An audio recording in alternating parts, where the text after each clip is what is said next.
Hello, dear baby listener. This is Alan Newton, one of your hosts for the show. Doing a special little thing at the beginning of this episode.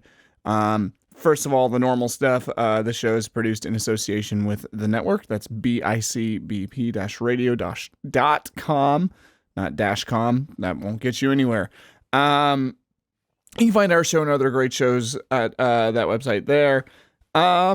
The show is very spoiler heavy. We recommend playing the game before you listen to the episode because we're going to spoil you so hard. We're going to spoil you so much. So if that's a problem, let's play the game first. Or if you want to listen to another episode in the meantime, yeah, you should go do that. But this game we are discussing today deals with some sensitive topics.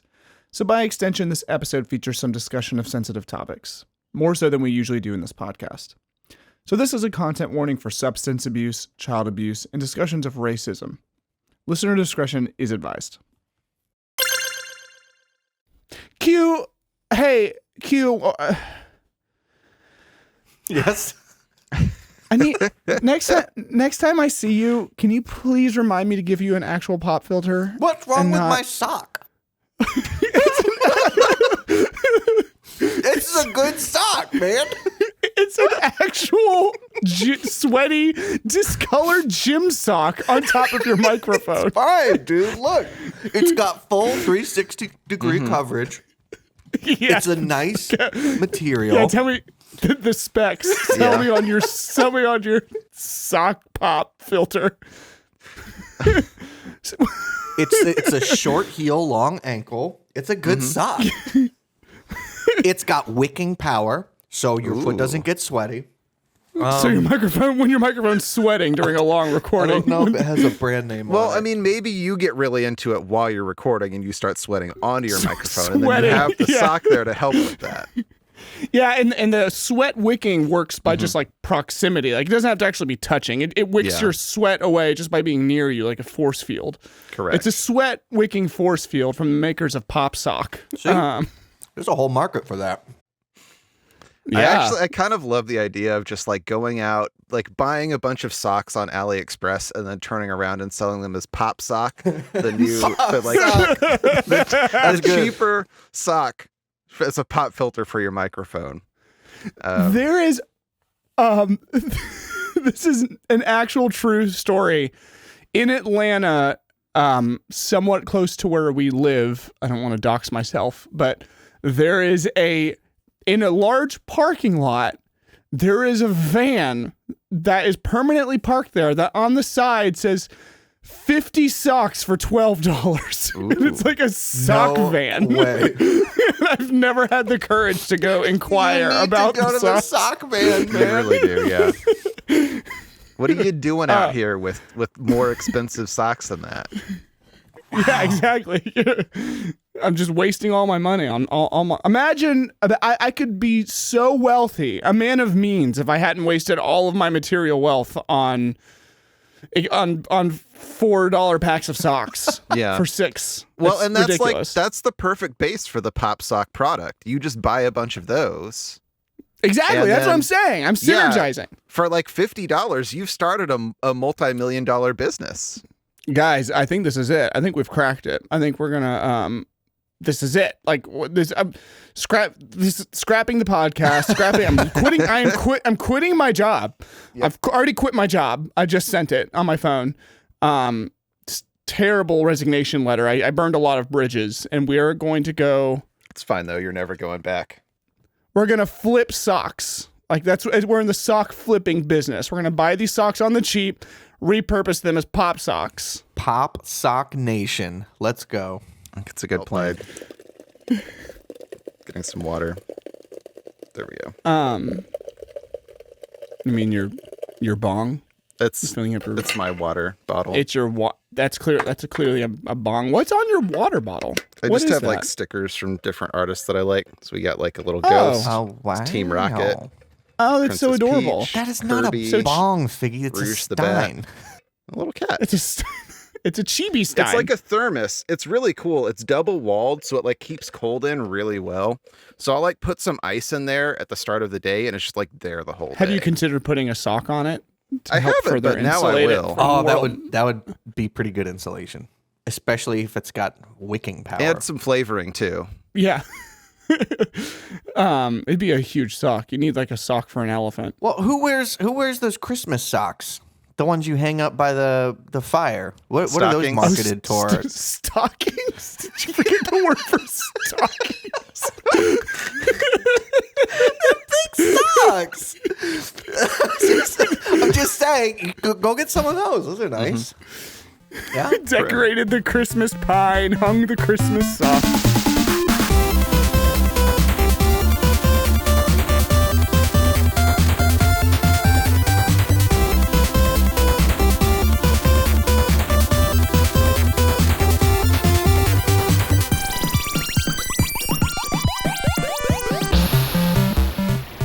Heyo, it's Heyo, and welcome to G.O.A.T Games, where we only play the best games. On G.O.A.T Games, we take a look at games that are widely considered the greatest of all time. You can't see it, but I'm doing air quotes. And talk about them. Are they great? What makes them great? Or are they just overrated? Let's find out. I'm your host, Alan Newton. You can find me on Twitch at twitch.tv/Heyo. I'm joined today by Q. Yo, what's up? My name's Q, not associated with QAnon in any form. Just have to say that every time now, huh? I'm just gonna have to get that out there now that you brought it out.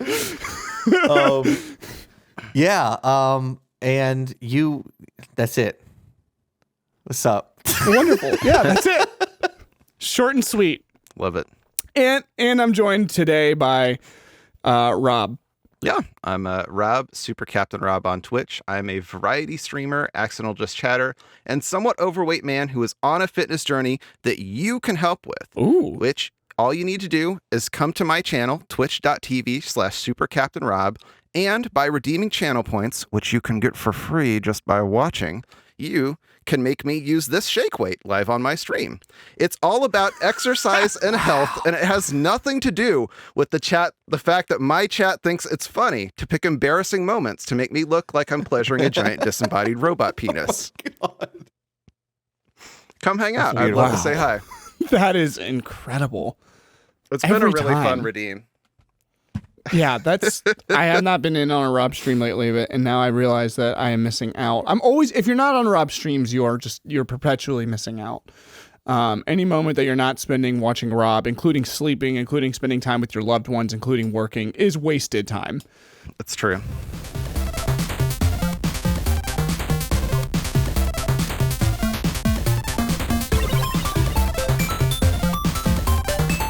I have been playing a couple weird games, which I need to start playing Bayonetta for the next episode.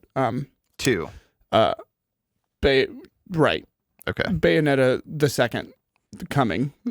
Bayonets twice. Yes.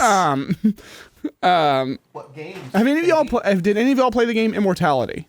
Never heard of it. I have a whole bunch of. I think I'm the only one in our group who plays like a huge bunch of indie games. Maybe. I really like indie games, so I definitely do? play some Okay. indie games. Yeah, Oh, like okay, great. I just played Inscription yesterday. That was really cool. Oh, nice! I've heard good things. I've heard that's an amazing game. I turned off from it because it's a deck building game, and I hate deck building games. I love them, so it's right up my Yeah. alley because I love those, and I love a good roguelite.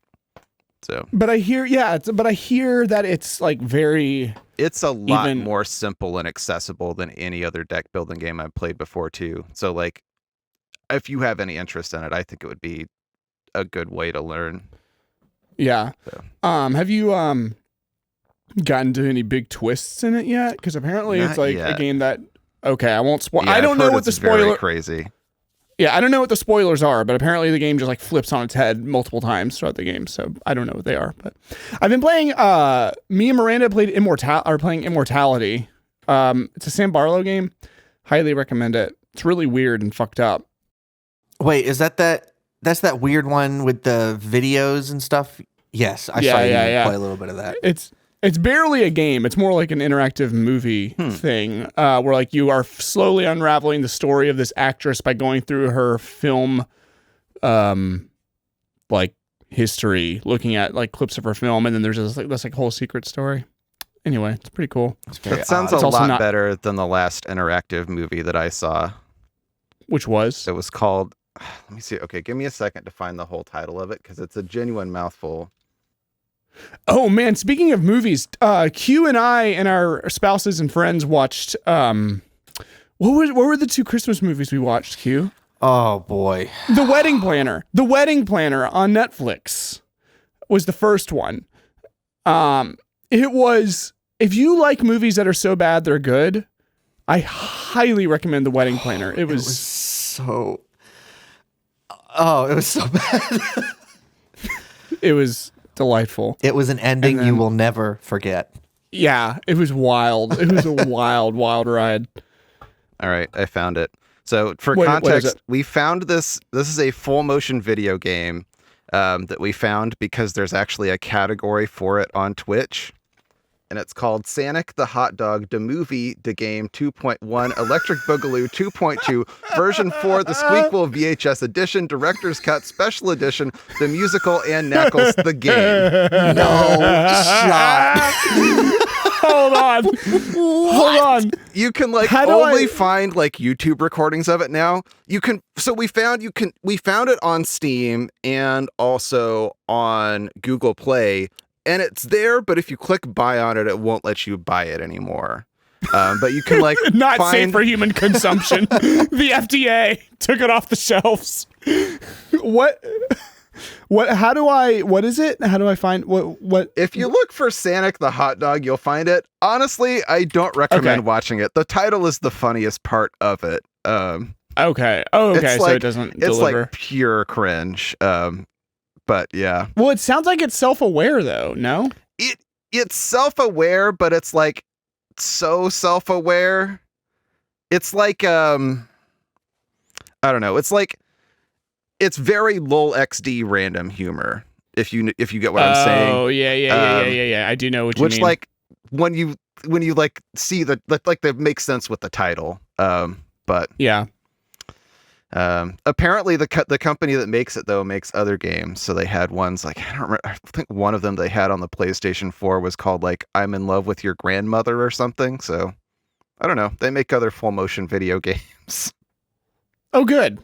Yeah, I'm happy. Yeah. Thank God. Undeterred. undeterred. They cannot be stopped. This one may no longer be available for human consumption, but that has not stopped them.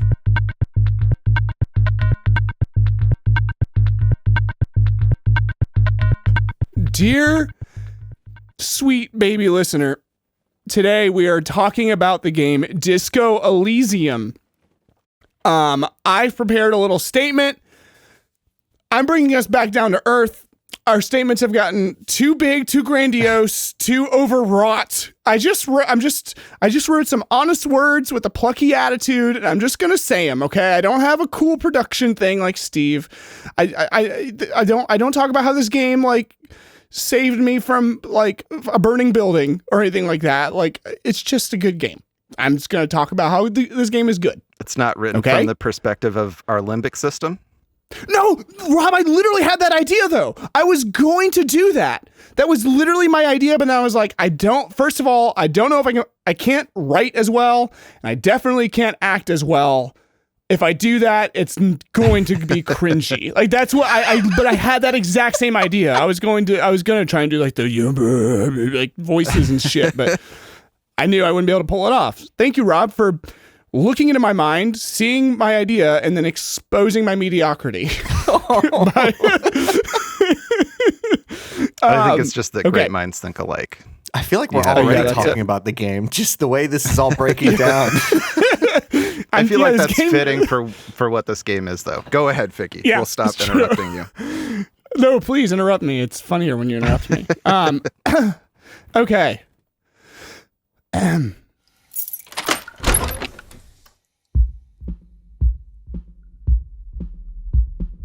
Dear baby listener, are you a sad, substance abusing, hobo police officer wandering the streets raving and ranting, warning the people of the apocalypse, the gloaming coming to rend the chattel of the world from its roots? Have you ever hunted down giant insect cryptids? Have you ever solved the murder of a mercenary during a bloody dispute between a corrupt dock workers' labor union and a neoliberal fascist corporate conglomerate? Have you ever tried to turn the remains of... Oh, I gotta take a big breath for this one. Have you ever tried to turn the remains of a church inhabited by a teetotaling crab man into a dance club espousing the virtues of the burgeoning hardcore aesthetic, only to find a 2mm hole in reality right smack dab in the middle of your church/hardcore dance club that's threatening to grow and consume all of reality? Are you a pinball wizard?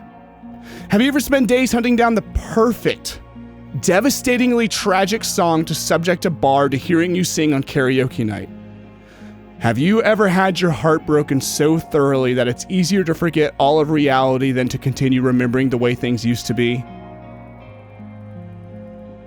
Whether that sounds like far-fetched fantasy or a little too close to home, have I got the game for you.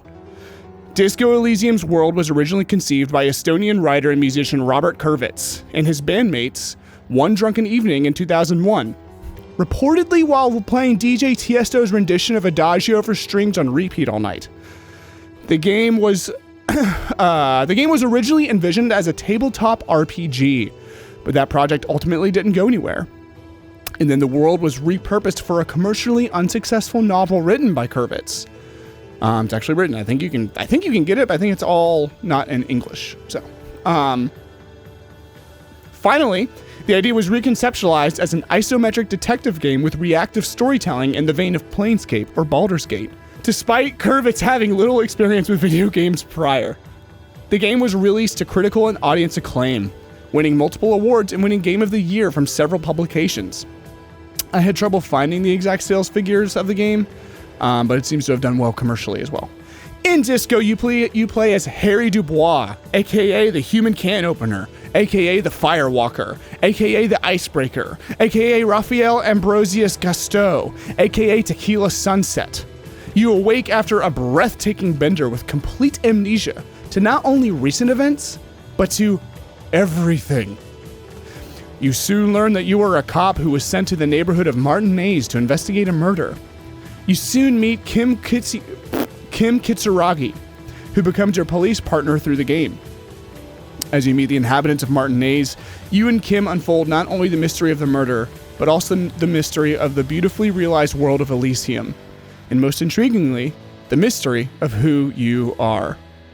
So, dear baby listener, join us as we slip into the shoes of an unmitigated disaster of a human being and discuss Disco Elysium. Wow. Bravo. Thank you. We don't need to clap every time. Oh, I think we should save the clapping for when someone really goes above and beyond. Thank you. You did a good job, Vicky. You really did. Thank you. Oh, thank you. So guys, I will start us off with the discussion of our experience with this game. I imagine it'll be pretty short. So yeah, I played this game shortly after it came out. Shortly after, can I ask, after the PC release or the console ports? I believe I played it on PC, and I believe I played it shortly after the PC release. Not like right after, but like a couple months or something. Gotcha. I didn't. My original playthrough was not the final cut. Okay. I'm sure. Okay. I Yeah. don't know if y'all are aware that the version you played is like a upgraded version or whatever. So, correct. Yeah.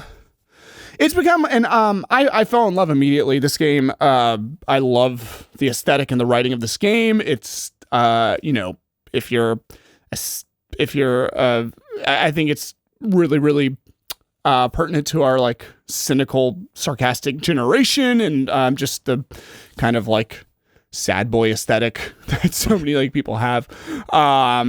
And it became one of my top recommended games to not only gamers that I know, but to people with little interest in video games. I think it's a really good place to sell people on video games because it's really well written. It's hilarious. The gameplay is very, very, very accessible.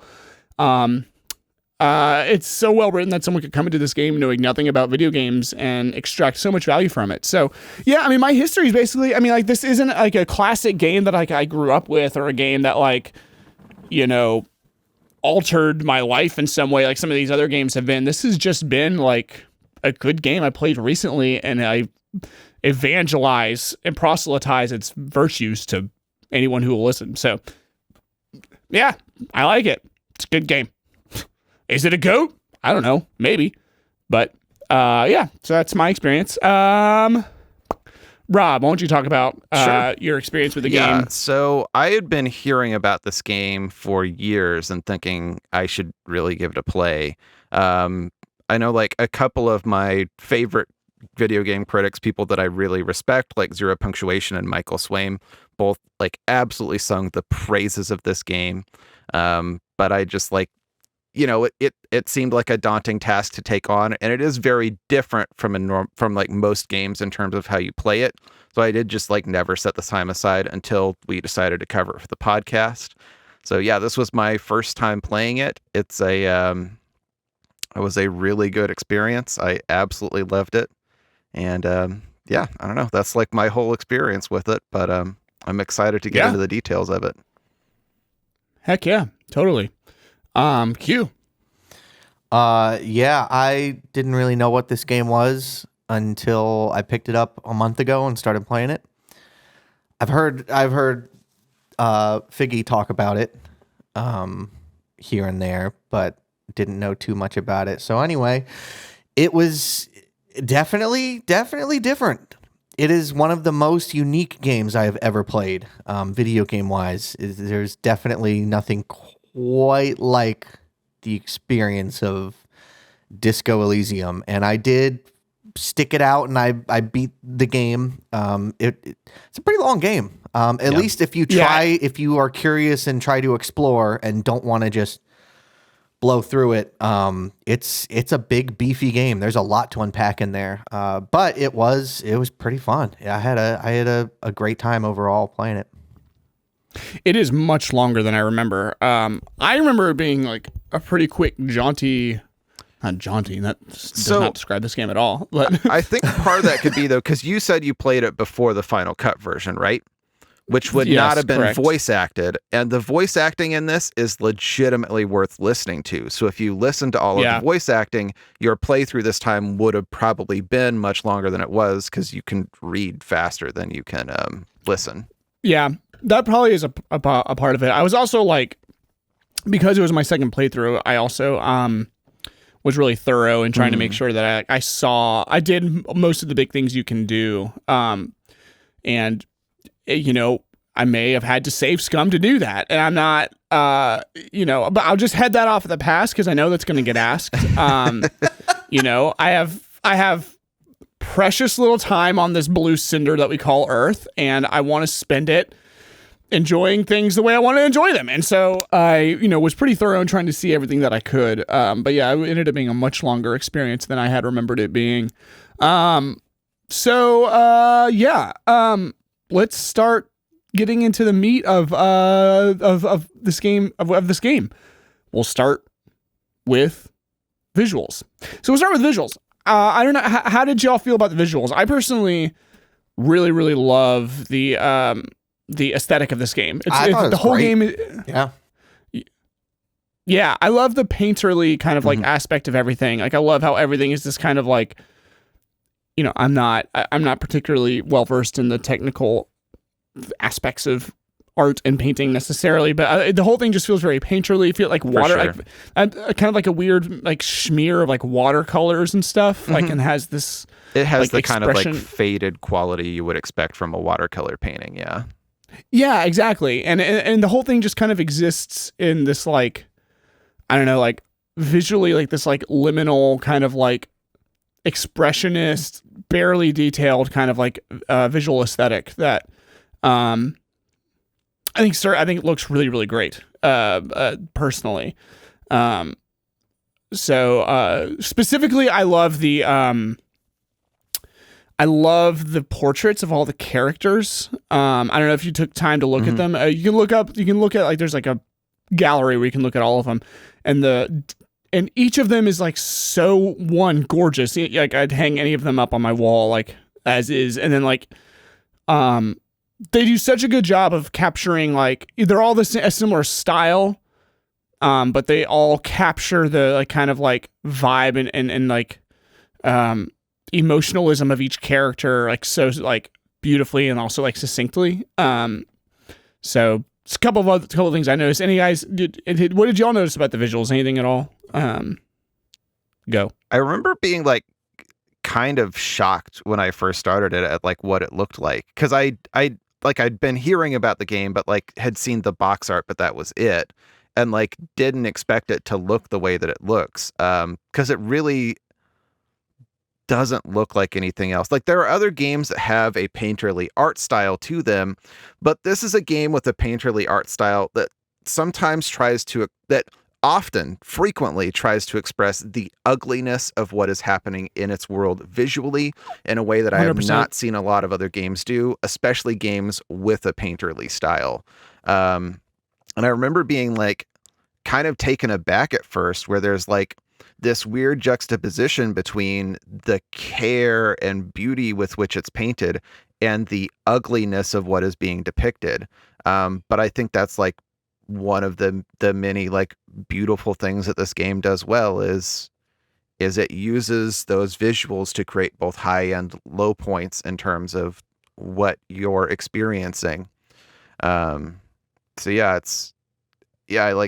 I remember at first being like, oh, this is ugly. Like it took me a little while to acclimate to it. But then like, as I kept getting absorbed more and more into it, like by the end, I was just like, even when this game is like trying to show me something ugly, there is also like a real beauty to the care with which it is depicted. So yeah. Yeah, I think that aesthetic design philosophy applies from the top down. I don't think it's just the paint. I that was going to be one of the points I mentioned. Great minds think alike, Rob. Is that they're depicting ugly things in a beautiful way. Like they aren't trying to make it's not like like a Breath of the Wild where it's like this, like it's rendered beautifully and it's like this world is so amazing and gorgeous. Even the dilapidated ruins are just pretty. Like they are unapologetic with like you're living in a very grounded real world that is like ugly. But then I think this exists in the writing and the characters as well, but I think kind of like one of the philosophical takeaways is that there's like beauty in that ugliness. And that like, something doesn't have to be a beautifully rendered perfect piece to be beautiful. So I think that isn't just, I think that aesthetic is intentional because I think it's reflected in the writing. I think it's reflected in the characters as well. Wonderfully pointed out and said, because that's exactly what I was thinking as well. And then not only just like the like style that it was rendered in, but like every aspect. Last episode we talked a whole lot about like world building through aesthetic with BioShock. Rob was not here, but I can, in my heart, in my head, he was nodding in agreement and the whole time and like adding salient points. But yeah, and I think that exists in this game as well. You exist in a very like specific kind of like time in this world's history, and the whole like little town the world of the game is called Elysium. The city that it takes place in is called Revachol, and the neighborhood you're in that the whole game takes place in is called Martinez. And so Revachol, and specifically this like kind of beachhead of Martinez, was like the site of was like the part of the epicenter of a revolution that happened, I think like 50 years ago in the game's time. And the city was just like ravaged and devastated, and you're essentially walking through what amounts to like a ghetto of this city that is like, people kind of like putting together pieces of their lives and living in these like kind of like I don't want to be insensitive. I don't know, but essentially living in this kind of squalor. Even though the aesthetic of the game, like the way it's rendered is really pretty, they don't try to make that squalor like beautiful. Like they try to be like, it's a wonderful blend of like, this is the way the world is. It's not inherently beautiful, but we're going to depict it in a beautiful way. And I think it's part of the storytelling and world building of like, you aren't in a beautiful metropolis. You aren't in a beautiful nature utopia, idyllic, bucolic, scene to run around in. You're in a war ravaged ghetto. And I don't think they're apologetic about that. I think it helps. It's a good blend of grounding the game and elevating the game, which I think the game does I've been rambling a long time. Sorry.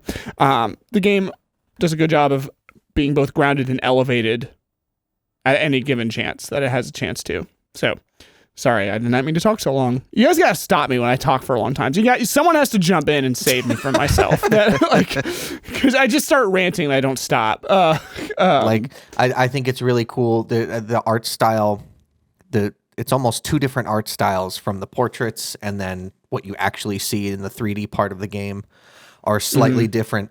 But like the whole very looking very watercolory, water paint colors, it complements the theme of the game so well. Like the art style and the overarching theme of the game go hand in hand with you're in this world and there's no really sharp details. Everything's a little bit blended and off. Yeah. And your whole entire journey is a detective who doesn't know anything at all. So you're just doing your best to put the pieces together. And I think watercolor complements that very, very well. And then next to that, you're playing the game, you can tell that they did not slack on any portion of the map as every area is so detailed that it's awesome. Like the moment you walk down into the whirling in rags, it's kind of overwhelming how much you're looking at and how well detailed every little pebble and nook and cranny of this place is. And then, you go outside and there's so much to explore. It's pretty cool. I think the art, and you can never go wrong really with this type of art direction. There's something timeless about, I guess, as you put it, a painting-esque type of art style that doesn't really go outdated. It just looks really, really good. Yeah. Well, and that's like with the overworld in specific, like it has all of those details, but also like not counting the interiors of the buildings that you can go to, the overworld is all one enormous painting. You can't get to all of it when you start the game, but it's all one big painting. If you pull the camera back, it all holds together. It's all the same thing, which is like really, really cool that you are like very literally wandering through this painting and it's just one big thing. No loading or anything, no breaks. It's one solid piece. Yeah. Yeah, and I think that's also a really good point that you made, Q. It's a little different than what we were saying to some degree, where it's like not only is the aesthetic designed to kind of like reflect the world and to kind of reflect the ideals of the game that I think it's trying to get across, but also like it was a really good point of like this is like how Harry is kind of taking things in. Like he is in a mental state where everything's kind of fuzzy and blurred, where the edges aren't really clear, where everything is a little bit like surreal because of both who he is as a person and because he's high and because he's just he's on full disco. He's full disco. And so I think that's a really good point. And I also like how just going back to the portraits again, that the characters depicted in the overworld they're part of that same beautiful aesthetic, but they're a little bit more drab looking. And I like how the expressionism, I feel like the expressionist, I keep using that word, flip it. I'm not an art critic. I don't know if it's actually expressionism or not. It could be a completely different aesthetic. I don't know. But I like how like the more like, I like how the, I'm going to just keep using the word expressionist. I think style. Impressionist is probably what you're looking for. Impressionist. Yeah. I know Impressionist was like Van Gogh and Monet. I don't know what I don't know the difference between Expressionism and Impressionism. Some schism. One of the schisms. Okay. Can't say that. Actually, can't they say are one of like the weirdly schisms. related. You're probably right. Okay. It's hard to. Yeah. hard to Okay. say. I looked it up because it's been a minute since I took art history classes. Impressionism would be like Monet, where it's just like the world is fuzzy. Expressionism, you're right, is like Van Gogh, where the world is fuzzy, but also it's meant to express something about the interior of the person experiencing it. Right, you're right then. I mean, sure, maybe. It was kind of a stab in the dark. I just kind of picked the first artistry word I could think of. You got lucky. You got lucky. Yeah, I thank you. remembered Thank you. incorrectly until I looked it up. Someone's got to pick up for Zach when he's not here, right? That's right. Someone's got to be our guy in the chair. We should just text Zach like things to Google for us while we're recording. So I think it also kind of reflects another thing I'm going to talk about later when we get more to the story and gameplay aspects, but the disparity between the real world and kind of like our thought lives, and about how like, you know, rich our internal monologues and internal thought lives are. And I think the portraits kind of also do that as well. It's like the outside world is like, this is what this person looks like, but then the portraits are like, this is what this person is, kind of. Or maybe just how Harry perceives them. They feel very much so. like they're expressing his like idea of their psychology more than they are expressing his idea of what they physically look like. Yeah, 100%. Oh, another thing, another little point I had about the aesthetics is that this kind of goes with it being like all war torn and stuff. I feel like this, by depicting the world as being so bleak and so like just awful in some ways and not being super apologetic or trying to cover that up, it creates a lot of, to me, it engendered a lot of extra sympathy for the characters. Like, I don't know if this is a mandatory thing. I don't know if any of y'all went and saw Kuno's dad. I did, and I think that like when you actually see the conditions that Kuno's living in and that he was raised in, like, I mean, it's dark and stuff, but it's doesn't shy away from that, like from that darkness necessarily. And I think that makes that quest alone makes me care for this otherwise absolutely atrocious little shit of Kuno. He's just like, until you can actually warm up to him more and more. I don't know if you guys at the quick side note, at the tribunal, did you guys protect Kim? Did Kim die for you guys? I protected Kim. What? Kim can die. Or he gets gravely injured and is gone for the rest of the game. If you do that, you can ask Kuno to be your partner. And he will be your partner for the rest of the game. No way. Yes, I've never done it, but this game actually that is amazing. Yeah. Yeah. I'll get in that more when we talk about gameplay, but one thing I like about this game is that it doesn't make failure bad.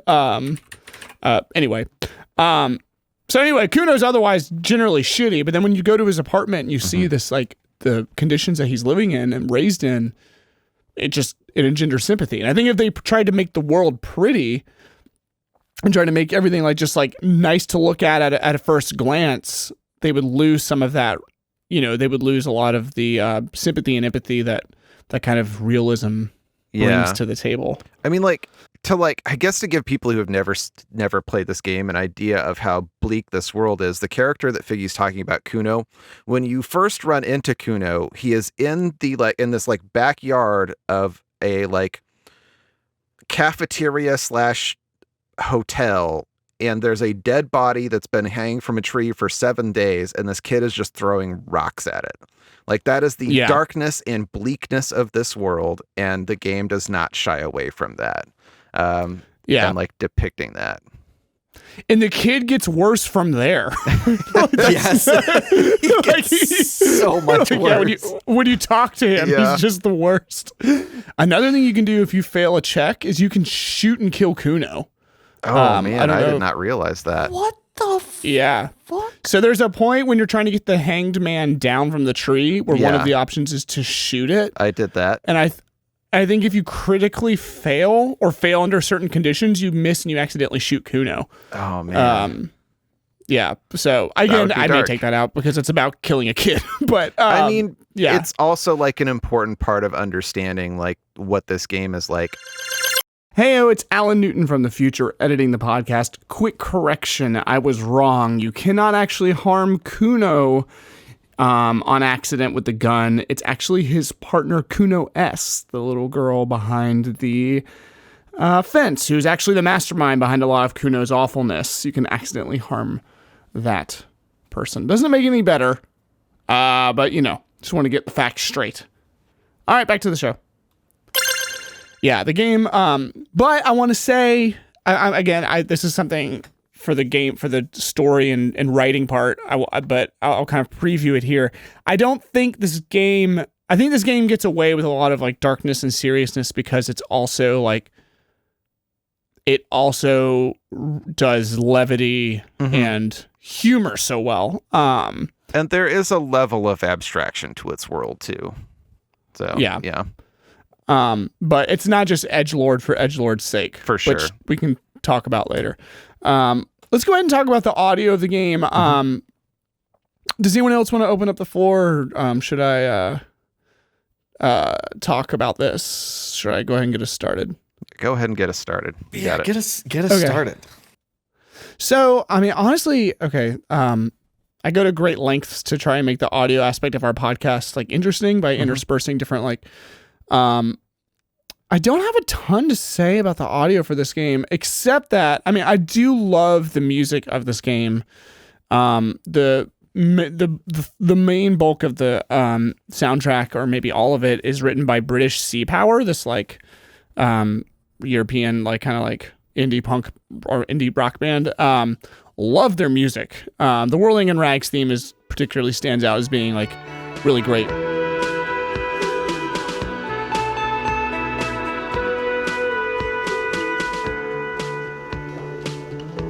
Version of it. If you're on the floor above, you just get the sub bass version of it.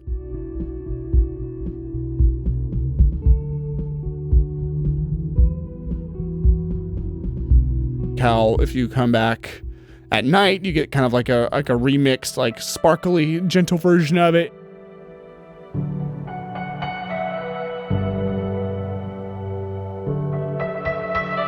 And there's like a remix of it later in the game when you come back in.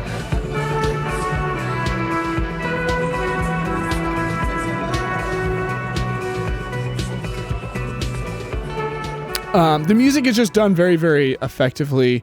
It doesn't have these sweeping scores or anything. It's all this kind of like more grounded, like rock bands and like folk music. It's just kind of like, again, like very, very, it feels very like much like from the world that you're in. And the music is like, I feel like it's used sparsely, but very effectively when it comes in. One of my favorite moments from the game, and I think this is optional. I don't know if y'all did this.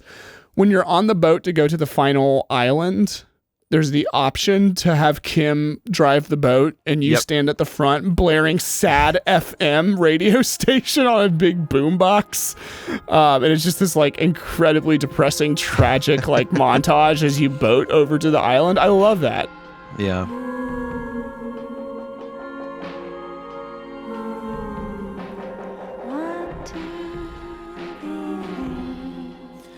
If you don't hold the boombox, will it not play that song at all? No, I don't think so. I think it's silent. Really? That moment, that moment of sailing to the island was one of my favorite moments in the whole game. I was like holding my breath. It was so like, I don't know. It was entrancing. It was such good use of like the music. Like you said, it doesn't come out often. But there are a few moments where music is the forefront and you're always like entranced by it. And the standalone OST is a banger. The music is awesome. Like 100%. It's a great soundtrack. Yeah. 100%. Yeah. I tried to get the game's OST on vinyl, but it's unavailable. And there's like a collector's edition. It's like $300. So didn't do it, but Gotcha. But yeah, no, that moment with the Sad FM boat is great, and I think totally missable. I think. And then there's another. Did you all do the karaoke side quest? I did. Yes.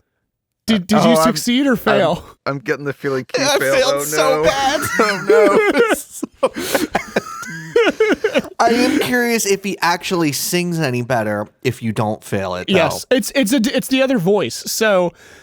The voice of your limbic system is like generally there's two of them. You've got one of your them's like really high brain and there's two different limbic system voices. No, there's the high pitched one and there's like the kind of lower pitched one.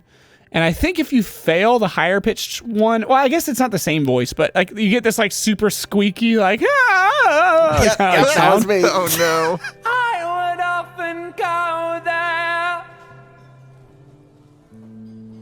to the tiny church there. The smallest church in Sansan. And if you succeed, you get this, it's not like beautiful, like incredible, holy shit voice, but it like, I mean, I don't know, it's all subjective. It's hard or beautiful whatever, in terms of the mood it captures. 100%. Thank you, Rob. Yeah. Exactly. It's that. Like, it's this, like, it's like a full octave or 2 octaves lower, and it's that reptilian voice singing, and he's like, you know, and it's just this, like, it just, yeah, It's it almost captures more like the mood. spoken word, but yeah, it's Yes. like it captures the mood. The like, it's very intriguing lyrics, and just like, I don't know, it was a really beautiful moment. I am very glad it's up there with the Sad FM. succeeded that check. In a tiny yard there, I have been so glad here. Looking forward to the past here. Well, I'm glad y'all got the beautiful moment, because mine was devastatingly horrifying. And I don't know if you, by the time you get the tape, or if you can do this before they show up, but I had to perform this train wreck of a karaoke in front of my two partners that hate me, like they're undercover at the time, and so they were witnessed. Yes, all the union members were there. It was. Did you do the so karaoke bad. during the day or wait until the evening? I think it was evening. Okay, because I know I remember I like started it. I was gonna do it during the day. I think and Kim then went. he gave I me waited this till Kim warning, went like, to bed. I think I should. Oh, you waited till Kim went to I bed. think. Oh man, I had Kim I think there. he can give you. I think he can give you a bonus to Yeah. succeeding. I think he can, like, yeah. And you can also, if you succeed, you get to like choose someone to thank at the end of the song. And I thanked Kim, Yeah. and it was very cute. Yeah. And you can also like thank communism, or Yeah. you can thank, or you can be like, I did this for my fucking self, and like wander off the stage, like. Wow. And that's one thing like I like about this game is so yeah, when they use music, again, it's not all the time, but it's extremely effective when they do it. A couple other songs, like I love the one I don't know, this may not be worth mentioning, but I really liked the song when you're talking to Avart, the union boss leader. His theme is weirdly badass for like what he is and what he looks like. I don't know. Anyway, that's just one thing I noticed.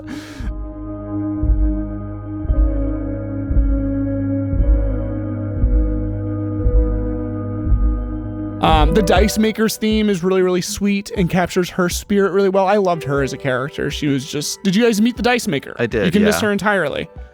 Q, did you meet the Dice Maker? Oh yeah, I got some badass dice out of it. Hell yeah. Which one did you get?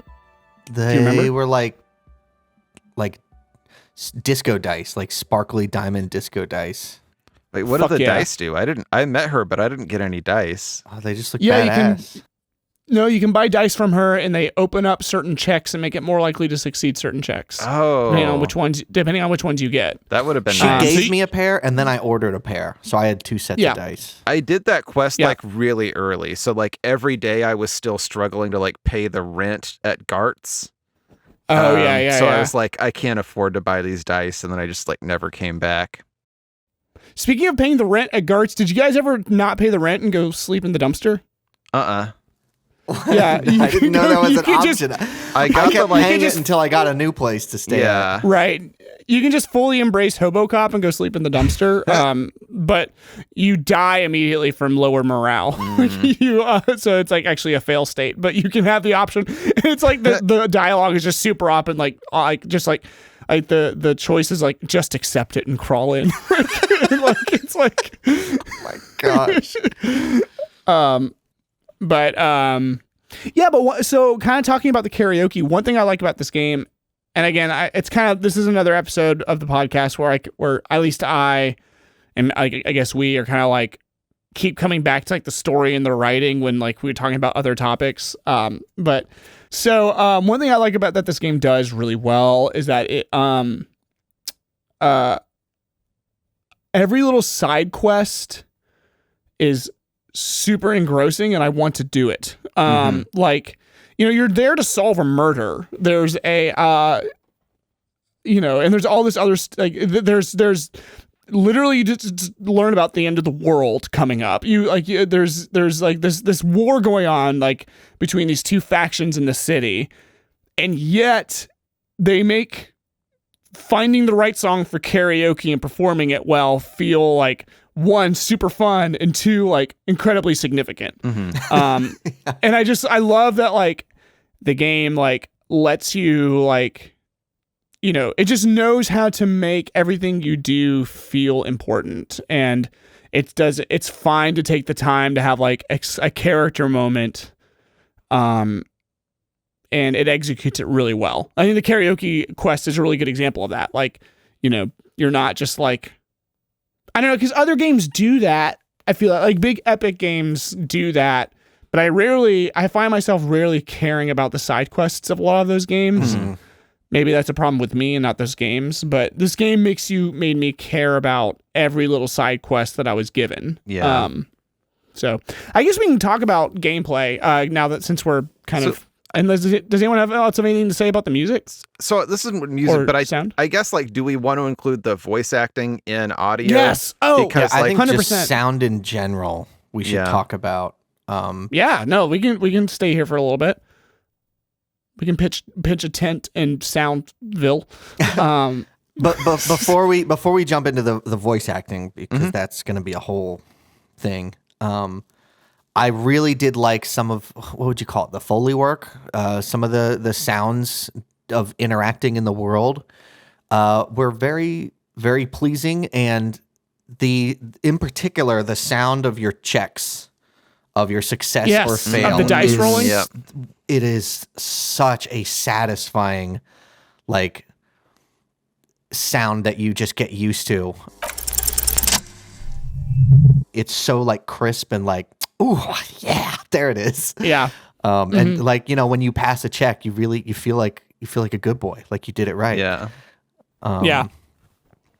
No, it's 100%. Yeah. I mean, especially since like, I like how the game uses, again, this is kind of gameplay. Yeah. It makes the checks and the failure sound very satisfying and very like the fuck up sound of a dice roll. It's not like horribly tragic. It sounds like you just kind of like, I don't know, like made a small fuck up, like, oh shit.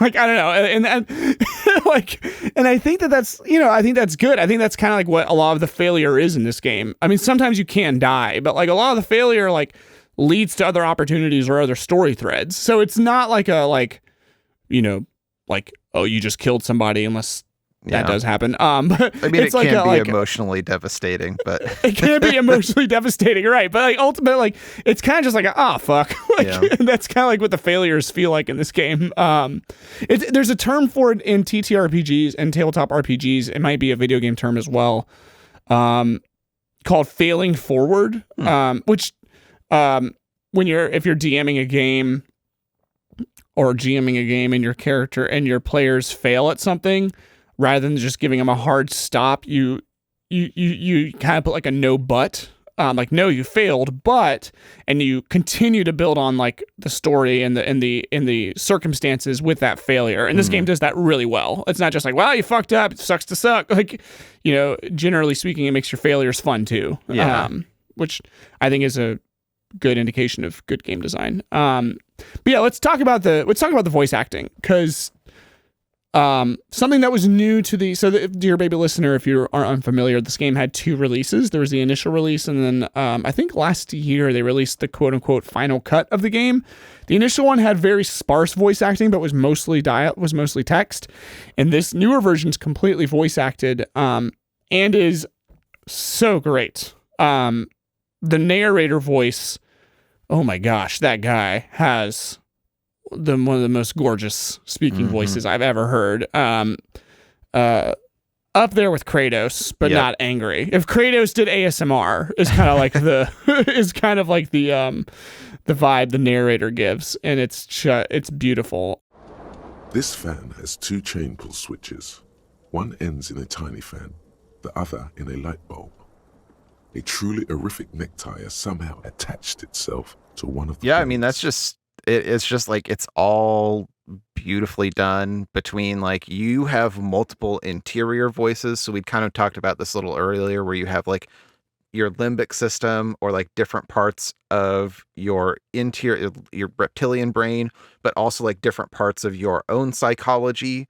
Depending on like what stats you put points into will have their own voices. Those are all like really incredibly acted. And then every single person that you talk to, like the voices just feel right. I don't think I ran into a single person and like the voice actor talked and I was like, that voice doesn't go with that person. Like, Yeah. they're all spot on and like genuinely some of the very best voice acting in a video game, period. Honestly, better There than was a lot so of much movies, yeah. emotion. You could tell like they did a very, very good job. Every single character in the game. I feel like the I don't know how it's interesting that all the voice acting was, or most of it was on the second release. I am not sure if I could have finished the game with the original release without all of the voice acting, because that was one of the things that I liked the most about the game and kept me interested, was just hearing these voice actors talk to me, opposed to if I had to read most of that, I don't know if I would have been able to get through the game. The voice acting stood alone as one of a great defining feature that made the game enjoyable, I think. At least for me, as far as someone who can't read. It was just, it's a lot of reading. It's a lot of reading. Yeah, it's it's a lot. No, yeah, totally. Yeah, there was a lot more skipping over stuff when I had to do the completely read version. Which is something I was actually going to talk about with the story. But vis-a-vis voice acting, I also I feel like the performance, I don't want to just constantly talk about like how everything's like great in this game necessarily, but I think it's some of the better voice acting I've ever heard in a video game. Yeah. Like, it's not as like huge, because I think a lot of times video game characters are often like very, I mean, there's obviously other exceptions to this. This isn't the only game to have like nuanced characters, but I feel like a lot of times video game characters are super like over the top and over like, I feel like you're getting, I feel like a lot of video game characters, it's a lot of like really big performances, like really like, and It's I mean, I'm not a voice actor. Performance with a lot of video games, and this was people were very believable. Like they were speaking pretty calm, monotone, casual. I don't know. Yeah, you're right. Like it's very different than what you're used to when you're watching more of an animated type performance from characters. There was just a lot of nuance and grounded believability, I feel like, to a lot of the performances. For sure. Yeah, I mean, I'm trying to think of ones in particular that stood out. Like, I really love Clasia. Yeah. Clasia. Her voice acting was awesome. When you were talking to her on the roof. The girl you take for a wait. The girl. Like, I think Yeah, she's a great example of just Absolutely. because she's so like casual and light in her voice, and some of her words are a little unclear, but it's just like a believable. You believe that this woman is doing these lines standing on top of a rooftop, kind of have a hangover, and she's smoking a cigarette with a coffee in her hand. Yeah. Yeah, it feels like some girl you may have like met at a party. I don't know. Like, she just feels like the way her manner of speaking just has this like you said, like almost a little bit unclear, but clearly still clear enough because she's a professional voice actress. But like, I mean, I think she is. I don't know. Maybe they found her off the street. I don't know. But like, she just has this like really like kind of like you said, like hungover sounding kind of vocal fry to her quality to her voice, and and just feels very believable. What was that? That's not even how words are used. What did you say? Come on. Say it again. No. You see, that's not what you said. You said... And then I think the dice maker, like, again, I just keep coming back to her. She was just like, her performance like just captures this kind of like delicate vulnerability. Then how did you get inside? By the south entrance? You know what? It doesn't even matter. What matters is that you're finally here. Let's talk dice. Did you have something specific in mind? Kuno, as awful as he is, like, is done really well. Like, you really hate that little rat shit. Like you really hate that guy. Like, fuck does Kuno care? Kuno doesn't fucking care. If Rart, the union leader, his performance, like, he just sounds like this, like, slimy, like asshole that you just, like, don't want to interact with, but maybe you have Honestly, guys, we might be moving all kinds of suspicious things through this harbor, but I won't be caught transporting the light-bending mega-rich.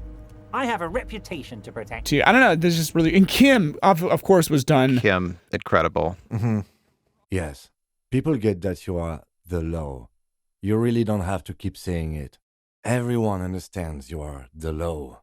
That's why you have that insignia on your arm, so you don't have to keep saying it. Everyone can see that. The rectangles. Right. You might have found the one person who doesn't know you are the law, given how drunk he is. You've graduated to Lawbringer now? He's the real deal. He has a badge. He's the real deal. He has a gun now. He's the real deal. You're rock through the game, unless you piss him off. You can I don't know if you know this, you can piss off Kim enough to where he's not like very helpful or cooperative. You can really damage your relationship with Kim, because you can become a full blown, like, again, trigger content warning or whatever. You can become a full blown asshole, terrible racist in this game. I don't know if I should ask y'all what kind of path y'all chose. But I don't know if either of y'all that in went. Story. Yeah, but in the story you can get. Yeah, you can get. Sorry, go ahead. Oh, no, you're good. You're good. No problem. But yeah, you can get to where like you are a full blown unapologetic racist, and if you do that, Kim eventually says like, "Hey," well, again, so I've heard. I haven't actually played that route. It's hard to play terrible people in games. Yeah. But Kim, I think, eventually has enough of your shit. Like, you can piss Kim off enough to where he will eventually like reprimand you or whatever. So, but generally speaking, if you don't go that route, Kim is like your rock, and he just he just delivers this like really like subdued performance of someone who's like trying to like stay straight-laced in the face of someone who's like completely off the rails too. Like, he just holds everything together really well. Another one that I think is really fun is G.O.A.T, the manager of the cafeteria. Yes. What is this, a joke to you? Is this what you get when you call the police now? This guy? We've been waiting for a week here. You start the game with G.O.A.T being like furious at you. But you can like get back in his good graces, and like the performance that he does in like all parts of being like, at the start, you're like a police officer and a figure of authority. So he has to be deferent to you to an extent. He can't be as mean as he clearly wants to be, but you can hear the like hatred that he has for you in his voice. And then like, if you do what you need to do to get back in his good graces, then like, you can hear that kind of like forgiveness that he starts to feel for you, and that level of sympathy that he starts to feel for like what you've gone through in his voice. So yeah, I don't know. He was like a character that really grew on me, and I think is also really well acted. Yeah, there's a moment after the tribunal, after the big like fight that happens. I don't know if you talked to G.O.A.T after that. Yep. But I don't know how much of this is optional versus happens to everybody, but like he'll come out on the scene and try to like stop it or whatever. And if you go talk to him afterwards, you can like either belittle him, like he'll be like, "I was there because I'm a badass." Like he'll say something to that effect, and you can either choose to belittle him, or you can be like, your inner thought will be like, he takes this seriously. Don't beat him up over it or whatever. Or mind it again. Maybe if you play an asshole, it comes up with an asshole thought. But like, and so you can either like belittle him, or you can be like, "Yeah, man," and like nod approvingly. And like he's just like no, and then like the game will stop, and like you will nod, and and his character will nod, and Kim will all start nodding at each other. Like it's all like. That's actually really funny, because there was another nod moment when I was with Kim, we were on the west side of the map looking at a muraled wall. Mm-hmm. And we mentioned something about, I forget what it is. It was some sort of political statement about something. And it's like an I nod.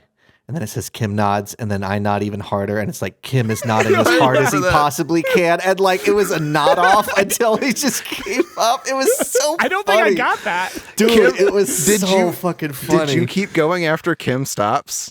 I kept going. You like hurt I your was, neck. I just would not stop. It was really great. I didn't get that option. It was great. Really quick. Okay, let's just say we're talking about the story now, because we keep kind of like just talking about story moments. I do want to talk about like analysis of the story, but I also just would love to hear about different things that happened during y'all's like playthrough, because I feel like this game like generates kind of like stories and stuff. I have never gotten this, but I know it's a thing you can get, and I'm really annoyed I didn't get it because it's a passive check. So,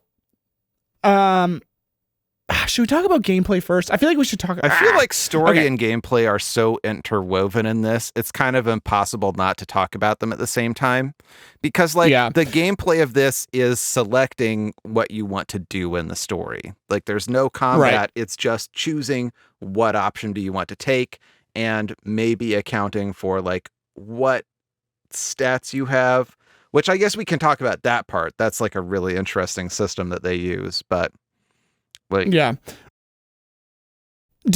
so really quick, before we get into the nitty gritty of both the game or the story elements, did either of you get your tie to talk to you? It wouldn't shut the fuck up. I never got that option. I want the tie so bad. It's a passive inland empire check at the beginning that you don't have a chance to like. It just happens behind the scenes. I did not realize that. Yeah, and if you pass it, your tie will talk to you the whole time, and eventually you can use it as a weapon. It'll like anytime an option to do something that like just a crazy fucking drunk would do. Your tie your tie is like this like crazy party tie, and it'll just like, oh, Breton, you got to get in there and drink that drink, you know, like what the heck? Yeah, that is amazing. I wanted the tie so bad. Did you pick at the beginning? Did you pick an emotionally driven character? Or did you? Pick I did. Yeah, I wanted to be like emotional first and logic second, which meant I died a lot because I had like only 2 hit points. And I like it wasn't. I like legit died and had to restart like 5 times before I realized I figured out how you could heal yourself. Oh yeah. It's not very intuitive. Yeah. Yeah, I played a logical character, so I did not get the tie. I think I played an emotional one the first time, and I still didn't get the tie. How do you get the tie? I went full on brute tank. Oh, you did? I was and every stat I put in was all like brute force and muscle. Like I was just a powerhouse and pretty dumb. And I failed most of my checks throughout the game, except all the physical ones. I nailed those. Yeah. Did you open up the bunker at the end? There's a door. I don't know what's behind it. I should look it up. There's a door at the end of the island that is like nearly impossible to open unless you have like super high. I think it's interfacing or something. Did you? I don't know. I guess that's super vague. I know which door what you're I'm talking about. There's 2 doors. There's the bunker door, and then there's also the crate in the docks that's locked. I heard what's inside. I got into the crate. I got into the crate. Crate's awesome. I'm so curious how. Like I tried them a few times, but then I was like, okay, I don't think it's actually possible, so I never went back until I thought I found a key or something. The crate, you have to, it's rhetoric, I think. You have to convince the crate to open. You have to talk it open. Yeah, I did. I tried it. I was like, well, let's give it a shot. And I felt like an idiot because Kim was like, what are you doing? So I didn't do it again. No, you can talk it open. And if you do, you go inside and you meet a a man who's impossibly wealthy. He's so wealthy that reality bends around him. You can't see him well enough because he's so, like, light is bending around him because he's so incredibly rich. And you can use that quest. You can use him later in a quest to become incredibly rich yourself, which I did. I chose to become a man of means. And what happens is that your actual dollar amount doesn't go up, but your net worth becomes like billions of dollars. So like, and then you can get like an art installation piece of yourself. It's pretty awesome. Oh my gosh. Okay, really quick. I want to talk about the gameplay. We can come back to the story in both moments and broader strokes of the story. But let's talk about the gameplay just so that the listener, if they've never played or whatever, aren't lost. Sure. So this game works like a table. It's inspired by tabletop RPG mechanics, where everything happens basically with checks. So you pick an option, and based on your stats, it rolls a dice, and then if your stats are better, it will help your odds, and then you have a certain percentage chance to pass that check. What's cool about this game is all of your stats, or most of your stats, are internal. So it's like there's a whole emotionalism like bracket you can upgrade to where you're upgrading things like empathy, or you're upgrading things like Inland Empire, which is basically just like how introspective you are and stuff. And like, it's cool because they're not named in like forward ways. You have to like figure out what they mean. Yeah, exactly. Because it'll be like one that really sticks in my mind is shivers, which is like the stat that determines like your ability to get a sense for what's going on in the city. So you'll just have like a shivers check while you're walking down a street, and you'll understand something about the city going on around you. Or like esprit de corps, which is like your sense of companionship with your fellow police officers, which like really helps with your relationship with Kim. Is that what that was? Yep. Yeah. Okay. I couldn't figure that one out. And savoir faire, actually I don't know how to pronounce that. Savoir faire, I think. Savoir faire. Savoir faire. Yeah, which I still don't fully understand what that does. I think it just is how cool you are. It's how like savvy and cool. That's your savoir faire.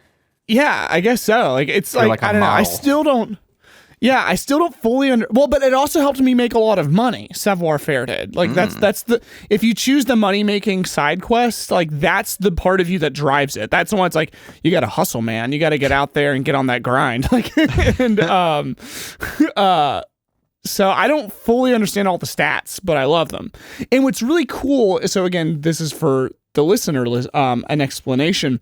The stats talk to you internally in the game. Yep. So, and the more you upgrade a stat, the more it'll talk to you and try and influence your decisions. So like, if you dump a lot of like stats into like authority, like authority will start having internal monologues with you more and trying to like, it'll give you more options for authority. It'll open up checks. It'll help you pass authority checks, and it'll give you insight into people. So it'll be like, this person's afraid of you. If you push on this person, they will succumb to you or whatever. Or that's just one example. Like empathy might be like this. You're like the same scenario. Empathy might be like, you're pushing this person too hard. You should be kinder or whatever. And then that can open up other options. And then in addition to that, there's another stat building thing, kind of stats, kind of game altering thing called the thought cabinet, which is so cool. As you're playing the game, you can stumble upon thoughts that interest your character. And then if you assign those thoughts to your thought cabinet, you can internalize them and like basically ruminate on them and chew on them. So you, and when doing so, you alter the way your character thinks and behaves with other people. And also it can have like bonuses or detriments to your stats or to the way the world works. So like, this is how you can internalize, like, I'm going to become a communist, or like, I'm going to become a fascist, or I'm going to become a capitalist, a neoliberal, I think is what they call it in the game. Or like, I'm going to be a feminist, or like, you can also do really dark things. Like, I think being a racist is an option. And there's other just like weird stuff too. Like you can like get one where it's like, like you become somebody who does finger guns a lot. So like you can internalize the thoughts of finger guns, and so then you get all these extra checks to do finger guns during stuff, and it like makes people like listen to you more and stuff. So like you can just internalize these like random thoughts, some of which are like big and profound, and some of which are just like throwaway thoughts, but become an integral part of your character. And you'll just like get them as you're going along too. So like that bunker that Figgy was talking about earlier that you can't like open the door to unless you're really strong. Like I got a thought from looking at that door and trying to get into it, which then I like mulled on it and had to like come to the conclusion like some doors can't be opened, you know? Yeah. That's where my thought took me, basically, or we landed on that. Some just can't be opened. Yeah. Oh, that's not satisfying. I want to know what's behind that door. Which is, man, yeah, it's fun because you run into a different door earlier in the game that is like also very hard to open. But that one, I'm assuming you got into the like blue door that leads to the pinball parlor. I got into that one. Yeah. I had to go through the back though, like up top. I couldn't open the actual blue door. Oh, you didn't get in through the blue door? No, I don't know how you get in through the blue door. You can go in through the top. You can go in through the top where Claudia is. You find the key in the bush. Yep. The like. Oh well, shit. Yeah, the people. What are they called? The Hardy Boys. You like interact with them enough, and then you can like spot this key that's in a bush outside of the window, which like is part of what leads you to think that like maybe I don't remember her name, but the like person who was working with them might have helped cover or might have done the murder because the fact Elizabeth, that I think. Yeah, I don't know that maybe. That's the lawyers. Not the lawyer, the red-haired girl, the truck driver. Oh, it's not Rose. What is her name? Is it Rose? No, I don't know. I know who you're talking about. Ruby. Her name is Ruby. This is Figgy from the future to tell you that the character that we are talking about is Ruby. All right. Bye. But yeah, so like you spot the key and you realize, oh, she's part of the Hardy Boys. She had access to this key that goes to the pinball parlor, and you know there's a peephole from the pinball parlor into Classia's room. So your like character comes to the conclusion this is extra evidence that she did it. Oh, yeah, I did not know that. Yeah, I missed that entirely. But I love, I like how this game, and this is kind of what Rob was saying about how the gameplay and the story like inherently intertwine. The game is just as concerned with your internal thoughts and monologue as it is with your choices, which is so awesome. Like I don't know of another game that does that. The only other game I know that does that is tabletop role-playing games. You can do that in D&D. Like your DM would be like, you know, like, how does your character feel about this? Or like you can like, you know, but you know, I don't know what my character's fucking thinking in Skyrim. Like I'm just like, I don't know like what. Yeah. Like it's, even if I know what they're thinking, I don't get to choose what they're thinking. And that's just such an interesting like mechanic, and just it makes me care so much more about Harry because like I've never actually role played a character as much in a game as I do in this one, where it's like Harry wouldn't do this, or no, like, yeah, I'm the apocalypse cop. I'm going to keep choosing the apocalypse options. Like, you know what I mean? And so like, which by the way, did y'all get a capo type? Did you guys pick what was y'all's capo type? I don't know if I like picked one. It kept like giving me things and be like, you could do this. And I'd be like, I could do this. I think I was Superstar Cop. I think it tried to give me at first, like whatever, like the sad sack of shit cop was. Sad cop. Yeah, you can be a sad cop. And I was like, I'm not. And then my internal monologue was fighting against that. And it's like, you're a rock star and like all this shit. So I ended up going with that route, and then it confirmed it that I'm definitely a Superstar Cop.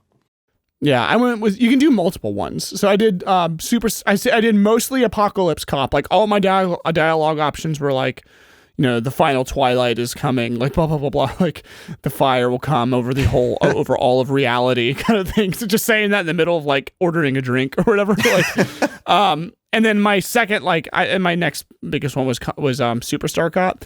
You can also have multiple. So at the end of the game, like Kim kind of talks about like your breakdown. He kind of like talks about like who you are as a person. And Kim was like, he is somehow inexplicably both a raging free market neoliberal and also a communist. Yeah. He like doesn't seem to acknowledge the contradiction in that, because I kept going back and forth and picking those options. I think I had that same thing, but it was with socialism instead of communism. Yeah. Oh yeah.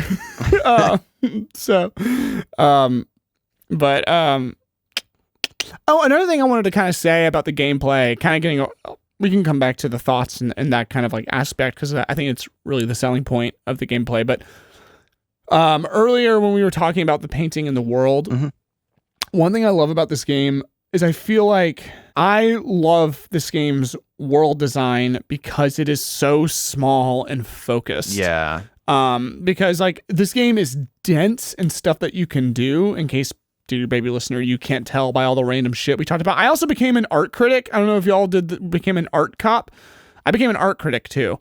But like you, the map is very small, but like they just populate it like an actual, well, I mean, probably not actual, but close to like something this size would actually feel like being populated by in a real city. Yep. So like it's density versus like spread outness. I really don't like open worlds or worlds that are large, that you're just basically going from like you travel for 15 minutes to get to this place, and there's like two things to do in that place, all for the sake of a world feeling large or expansive. We talked about this with Elden Ring, our first episode, I think. And I love how this world, like the game, like doesn't get in its own way. It's like, we're going to be focused. We're only focusing on basically like 2 city square blocks, and then this other like kind of like beach area. And that's plenty for I think my playthrough was like 40 hours or something. And that's all you need. Like, you don't need a giant sprawling map that you have to ride on horseback for 20 minutes to get from town to town. You know what I mean? Yeah. Yeah. By containing the scope of things, it let them really flesh out everything that was there in like a way that this honestly might be like the most fleshed out game I've ever played, in terms of like how much every single location has that you can explore and look at and do. And it's cool, you know, like there's like, you never see like art assets being repeated or whatever, because it's all like painted in, and someone like clearly spent a lot of time and cared a lot about painting everything.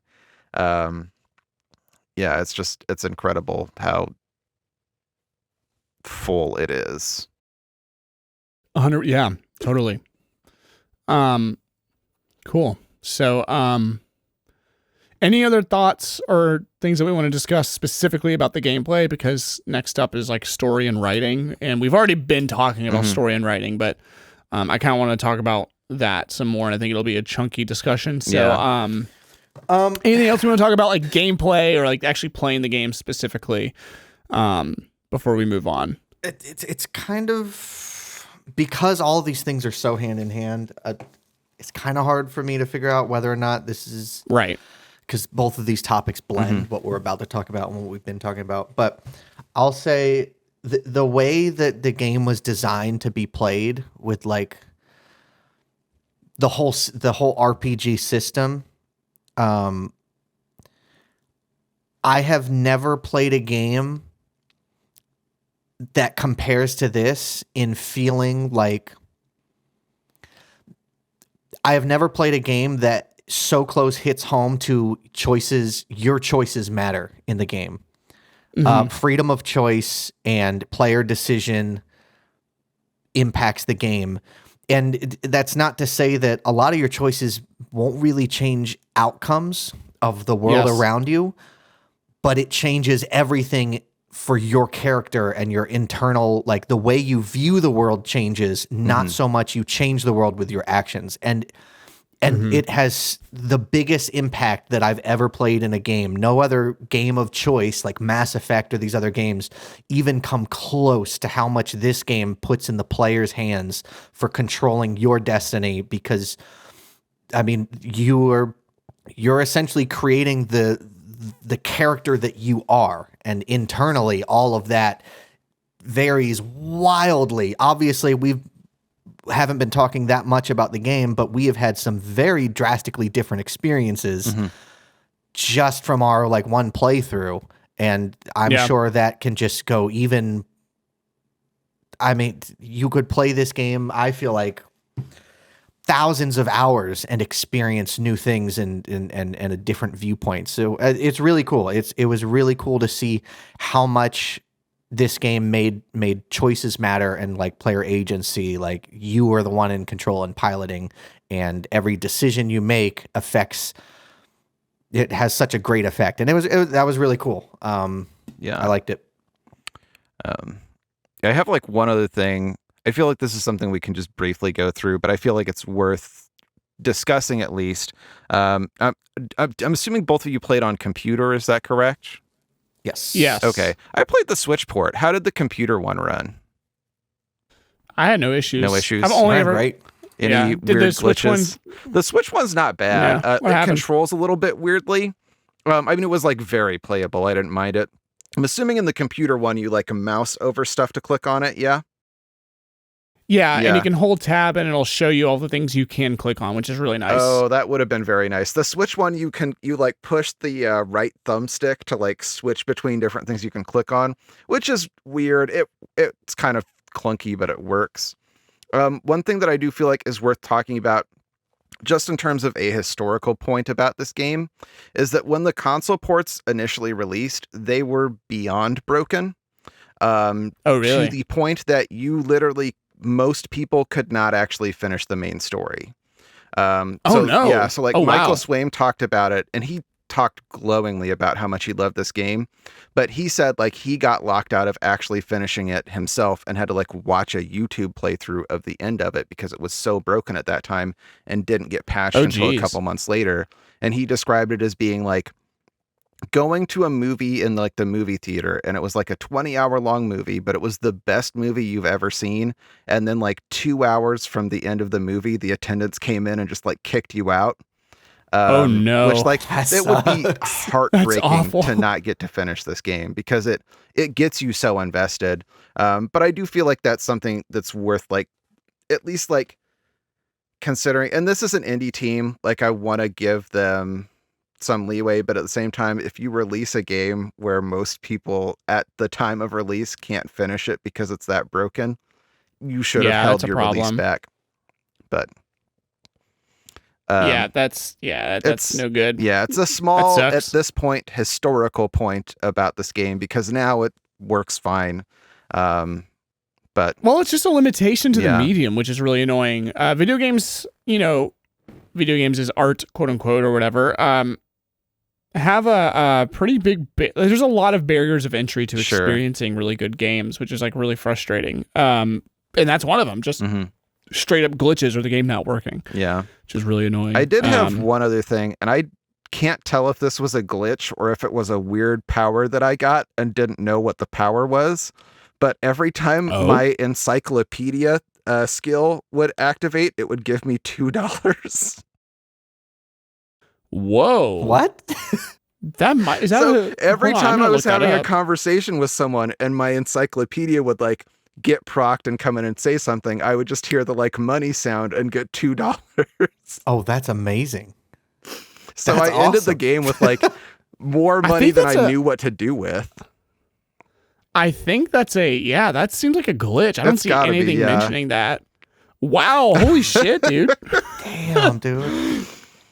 I think I Dang, ended the playing game it with on easy like mode. $2 to my name, and I tried so hard to get money. I begged from everyone, and most of them gave me money. But I had a really hard time getting enough money to. Were you do like the picking things up I wanted bottles to do. to sell? Oh yeah, Okay, I man. scoured that whole map. I What did you spend all your panhandled money on? things of pleasure and fun. Vices, Man, yeah, I ended with like $90. Yeah, I ended with seems like too much. Money was not a problem for Yeah. me. I was a man of means. It was a problem at the start, but not at the end. Yeah, exactly. Having to pay the $20 and once you get your own place, the game kind of opens up financially. Going back to something you said, Q, about choices mattering. I 100% agree. That was also going to be something I talked about as well, of just like other games make your choices more like epic. Like, like you mentioned Mass Effect, other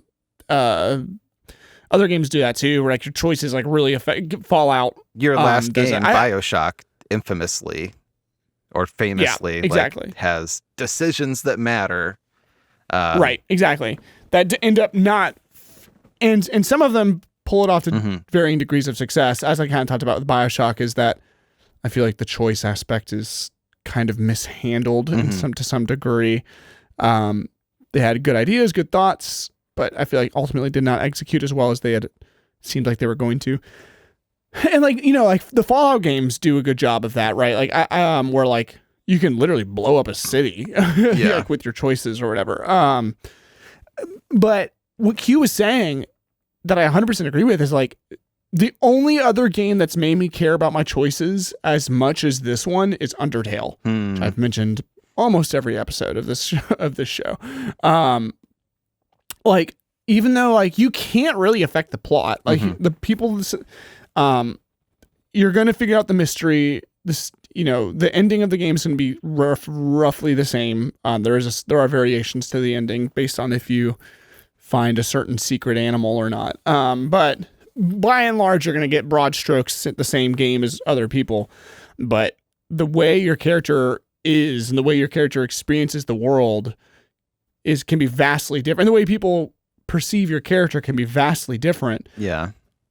Again, like it's like an actual role-playing game. And when the characters are so interesting and fun, I care about how they perceive me. I care about like how these characters, what these, and the fate of these characters and stuff. Whereas like some games that handle really, really big choices, like if you don't get me invested, I don't care. If you don't get me invested in my character or get me invested in the world or the characters that apparently I'm affecting, like whatever, they're just a bunch of polygons. Fuck them. Yeah. But this game like really made me feel like I care about Harry and I care about all these people that Harry are interacting with. Yep. And despite the smaller stakes. Yeah. So I remember like this is one of my playthroughs before I figured out 1, how to save, and 2, how to heal. So every time I died, I was just dead for forever.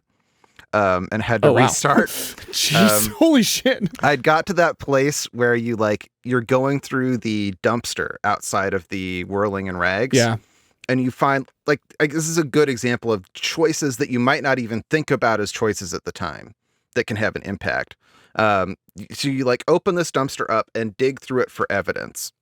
And one of the things that you find on it is a coffee mug that has a racist depiction on it.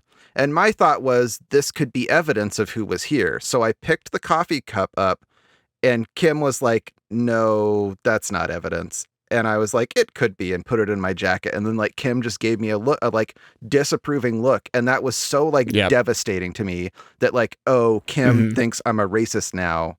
And I really like Kim, so I don't want him to think that. But like the game will give you things like that. And even too with like, you have these like trees of questions that you can ask people, but sometimes just asking a question is a choice and can have ramifications too. I feel like by the end of the game, I was sometimes like careful about what questions that I would ask too.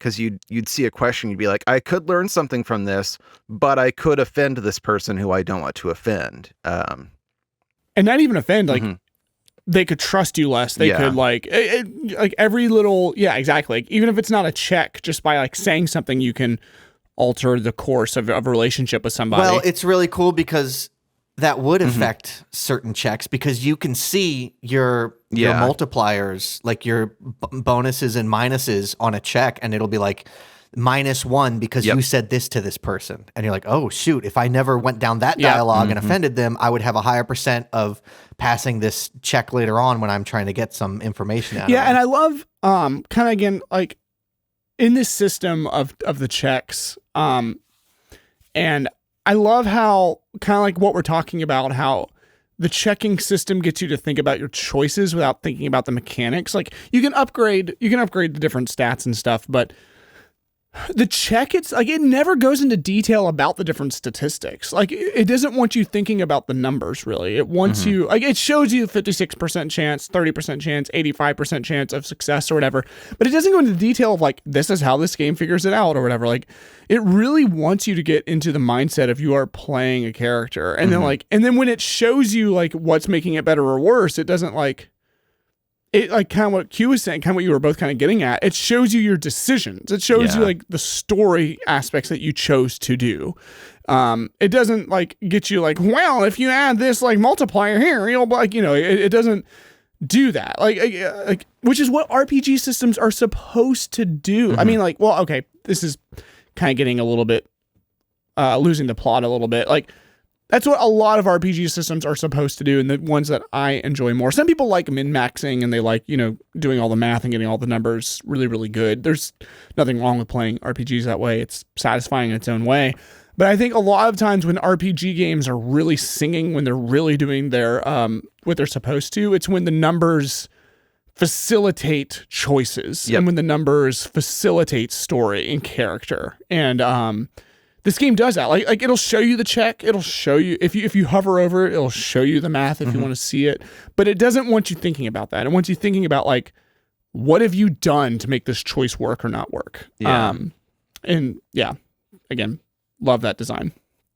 So yeah, there were only a few times where a few checks that I really wanted to pass, where I would try to min-max it. Like I would go through and I would put on all the right clothes and, you know, items and whatnot to get myself from a 20% to a 60%. Yeah.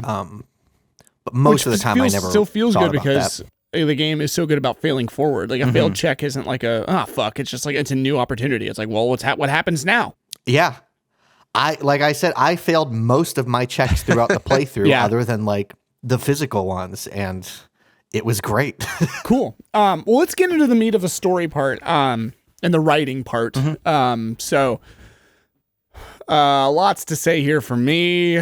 So I'll let y'all open up the floor before I go on like a long-winded rant. Maybe some of y'all will say the stuff that I'm going to say, so there isn't just like a 15-minute long monologue from me in the middle of the episode, which I have a bad habit of doing. So maybe I can just let y'all go first. Or let y'all open up the floor about, which again, we've already kind of been talking about story. It's so intertwined with everything else, but anything about the writing specifically or the story or anything else we want to talk about in terms of like, or even specific moments that stood out to you, anything you want to mention in terms of writing, story, plot, anything like that. A good way to approach it could be to start with like the smaller stories and then go to the big story, if that makes sense. Sure. Yeah. Do it. Yeah. Okay. Yeah. Talk about whatever you want. Like, I don't want to put any kind of like rails on people. Like talk about whatever feels right. Follow your heart. Okay. Yeah. I guess like, did you have stories that stood out to you from the like side ones that you do? Like I remember I did the collapsing financial district story. I found really intriguing. Yeah, the cursed building. Which I feel like the cursed building is really funny because it sets up something we'll talk about later, which is a big twist that the game pulls on you. Because like you go into it and you've basically been told by these people that it's this like financial district and all of the businesses that are there like go out of business. And ultimately you discover like it was just like one place where a bunch of people got unlucky and there's probably not any curse, or maybe I missed the check to find out what the curse was. I don't know. No, there's no like official curse. Yeah. So like you can do these really cool little side stories that do that, that like you just explore a part of this world. You get to like see some of the types of businesses people were making. That story introduces you to a story that seems like it is probably about the developers of the games themselves, where you find out about this like game development team that was trying to make this beautiful, intricate RPG that would be like played over the radio, and then they like ran out of funding and it all fell apart. So that was a really cool one. I don't know. I'm very interested in supernatural stuff, even though I don't believe in any of it. Like I was very attracted to that story when it happened and just like immediately did it. And it's like, and it's just so, and that's how you meet the dice maker is doing that story. And so like at the end, like in this dilapidated building, like you're like trying to investigate a curse or whatever, or a non-curse. And then like in the end, you find this like sweet little like girl who's just in there making dice because that's like what she wants to do. And she's like in the chimney or something weird. Like it's explained, but I don't fully understand it. But did you guys do the whole turning the church into a dance club thing? I shut those kids down. No! Are you fucking serious? Yeah, I shut them down. So I like missed out on that whole story. Oh my gosh, you missed out on. Wow, I really missed out. Did you find the 2mm hole in reality in the church? I did come across that. So I like interacted with them at first and like went in and like explored the church and found that hole and met like the crab man. And I was like, this is really cool. This is really intriguing. And then like I went back and then like realized that they were planning, or like I don't know if this was like my character interpreted something wrong, but Harry came to the conclusion that they were actually just planning to run a drug operation out of the church. They were planning on doing both. Okay. So yeah, I shut them down. Oh man. Yeah. You monster. Man. Fucking awesome. Dude, that disco church was dope as hell. So fucking The music awesome. in there was banging too. I loved every time I got to go in there. I'm just bopping my head like, fuck yeah, man. And you can enhance the music. You can like get him an extra bass line and like an extra melody, and you can like enhance the music. It's another side quest. Did y'all ever break through to who's the hardcore guy? Hardcore. That's all he says. Oh yeah. I eventually unlocked the secret to talk to Egghead, and he just turned into like a normal dude. And it was so weird. It's a side quest. It's like the side quest is like traverse the maze of Egghead or something, and you have to like it's like a dialogue tree that you have to like get through. Yeah, it's so good. Did you get Kim to dance? I don't think so. You would know if you did. No, and did you dance? Did you ever dance? And I failed. You guys should Google Disco Elysium I will dance say, scene. This is one I save scummed on. This is one I went back and like kept doing it until I got it, because your character can start dancing and he fucking rules at dancing, and then everyone's like amazed and was like and then you slowly get everyone in the church to start dancing with you, and like Kim is last and he like resists it and won't do it, and you're like, get out here, Kim, come on. And then you're like I have a code for like 3842, officer in need of assistance on the dance floor. And like eventually you can get Kim to like start dancing with you. So wonderful. It's when fucking what's his awesome. name started dancing though, because that came out of nowhere. Like I'm talking to him and then he just like starts dancing, and his animation, it's not often animations will change in the game when you're talking to someone or doing something. Usually like it fades to black and then it changes the scene up. But he just started doing this little shuffle, and it was so unexpected. I was laughing so hard for like every time I'd walk back in the church, he was cracking me up. It was great. I highly recommend looking up the dance scene. It's just really funny. Did you guys okay. So talking about the story. Did you guys find the cryptid at the end? Did you both find the bug? Yes. You did. Okay. I think you always find the. I did not expect anything like that. That freaked me out. From my understanding, you always find the cryptid. It's just a matter of the extent to which you understand what it is that changes. Oh, yeah. I had a. But I did the whole quest, and it was fun. That was funny. Like, I was talking earlier about how like the twist at the game is like made a bigger twist by the financial district, where you come to the conclusion there's nothing supernatural going on, because there's the quest for the cryptid is that you like run into this cryptozoologist who's hunting for the Enceladine phasmid. Yeah. And like the whole time Kim is just like, are you fucking kidding me, dude? Like, can we stop wasting our time on this dumb shit? There's no Enceladine phasmid. Only he's not saying it in that way because he's Kim and then you actually find one. It was crazy. And it kind of like, I don't know, like that moment is so good in that game, I think, because it's like the game is very grounded. And then you do actually find a hole in reality that's threatening to swallow up the whole world. But that's like scientific or whatever. Like the whole game is very grounded. And then at the very end, you have this. And then I got to where I could actually like communicate with the phasmid. I don't know if you guys got to where you could like were psychically talking to it.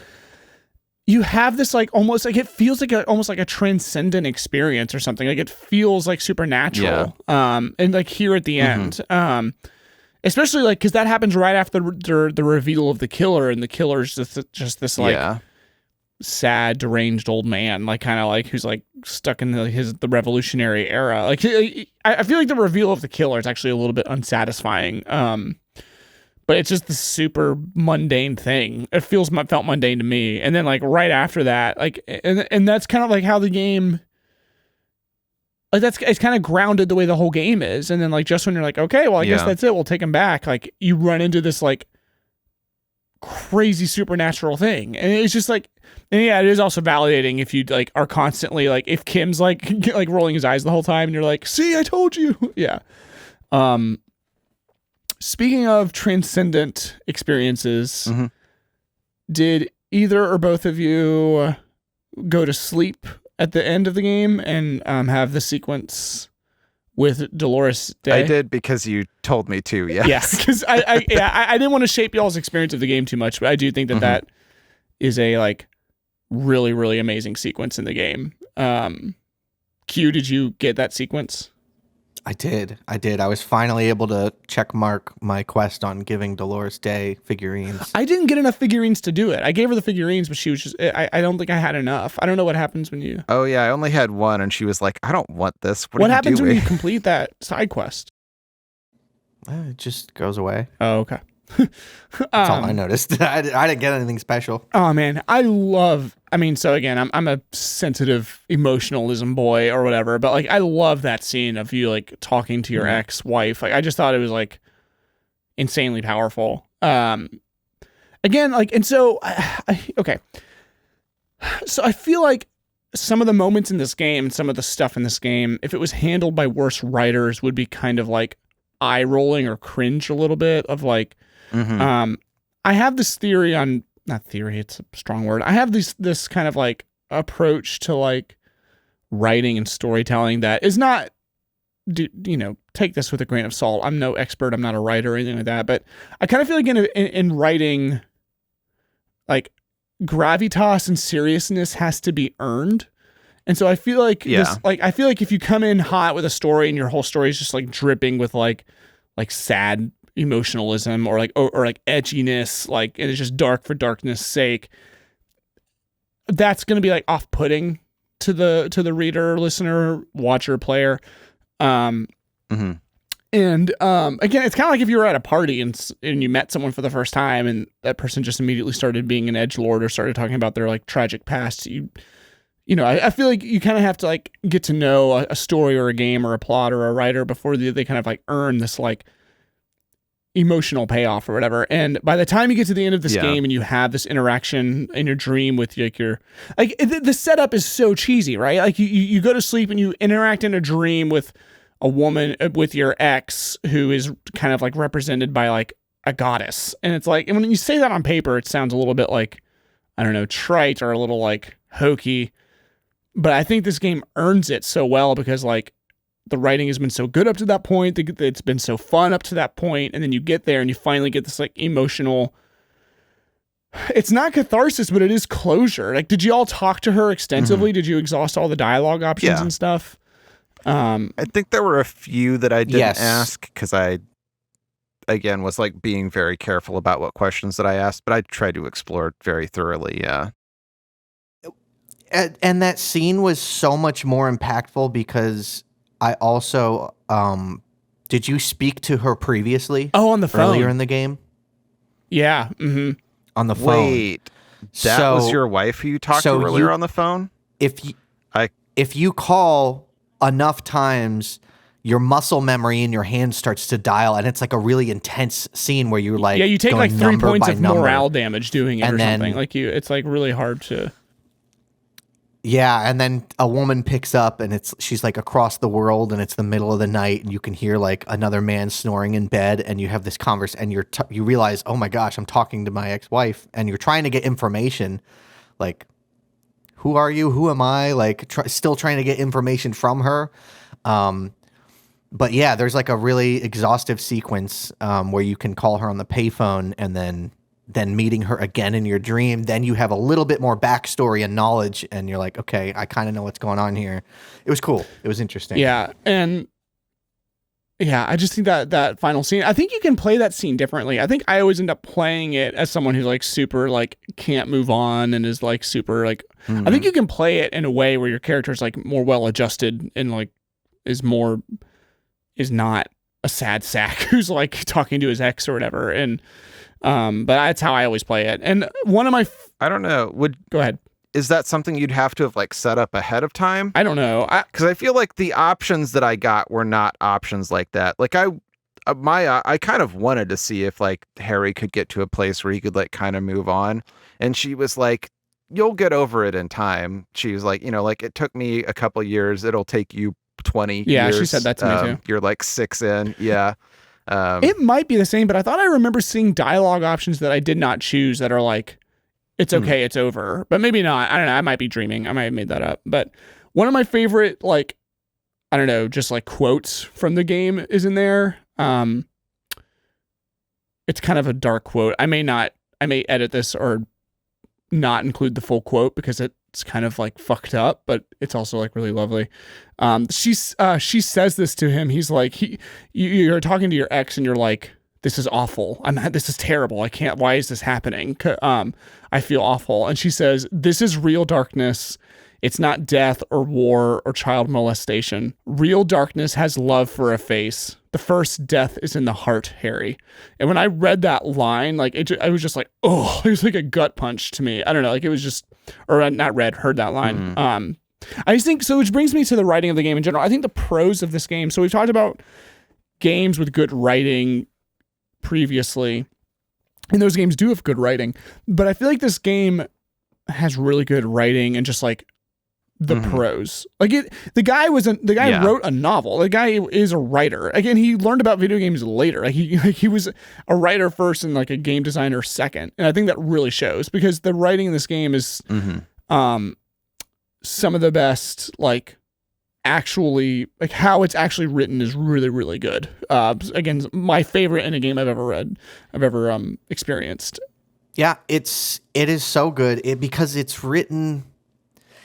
Talking about the writing in this game is different than talking about how good the writing is in another game, because this game is written, and you can tell like an epic novel, like a novel piece of fiction. Like if you picked up a book, that is what this game is. You're playing out like this epic book and it's every line is so like carefully curated and poetic, and the descriptions of your inner thoughts and observations, and it's all so well crafted. It reminded me a lot of the writing style of one of my favorite book series called Malazan Empire Book of the Fallen, which is like a massive, massive, huge series, but the writer in there writes like absolute pure poetry to the point where his books are really, really hard to read because sometimes it's just so so lengthy, and his word usage is so like exhausting and hard to understand and convoluted sometimes because everything's almost like pure poetry. But that's what this game felt a lot like, just with how like beautifully written everything was. What you were saying earlier, how the side quests can be so enjoyable.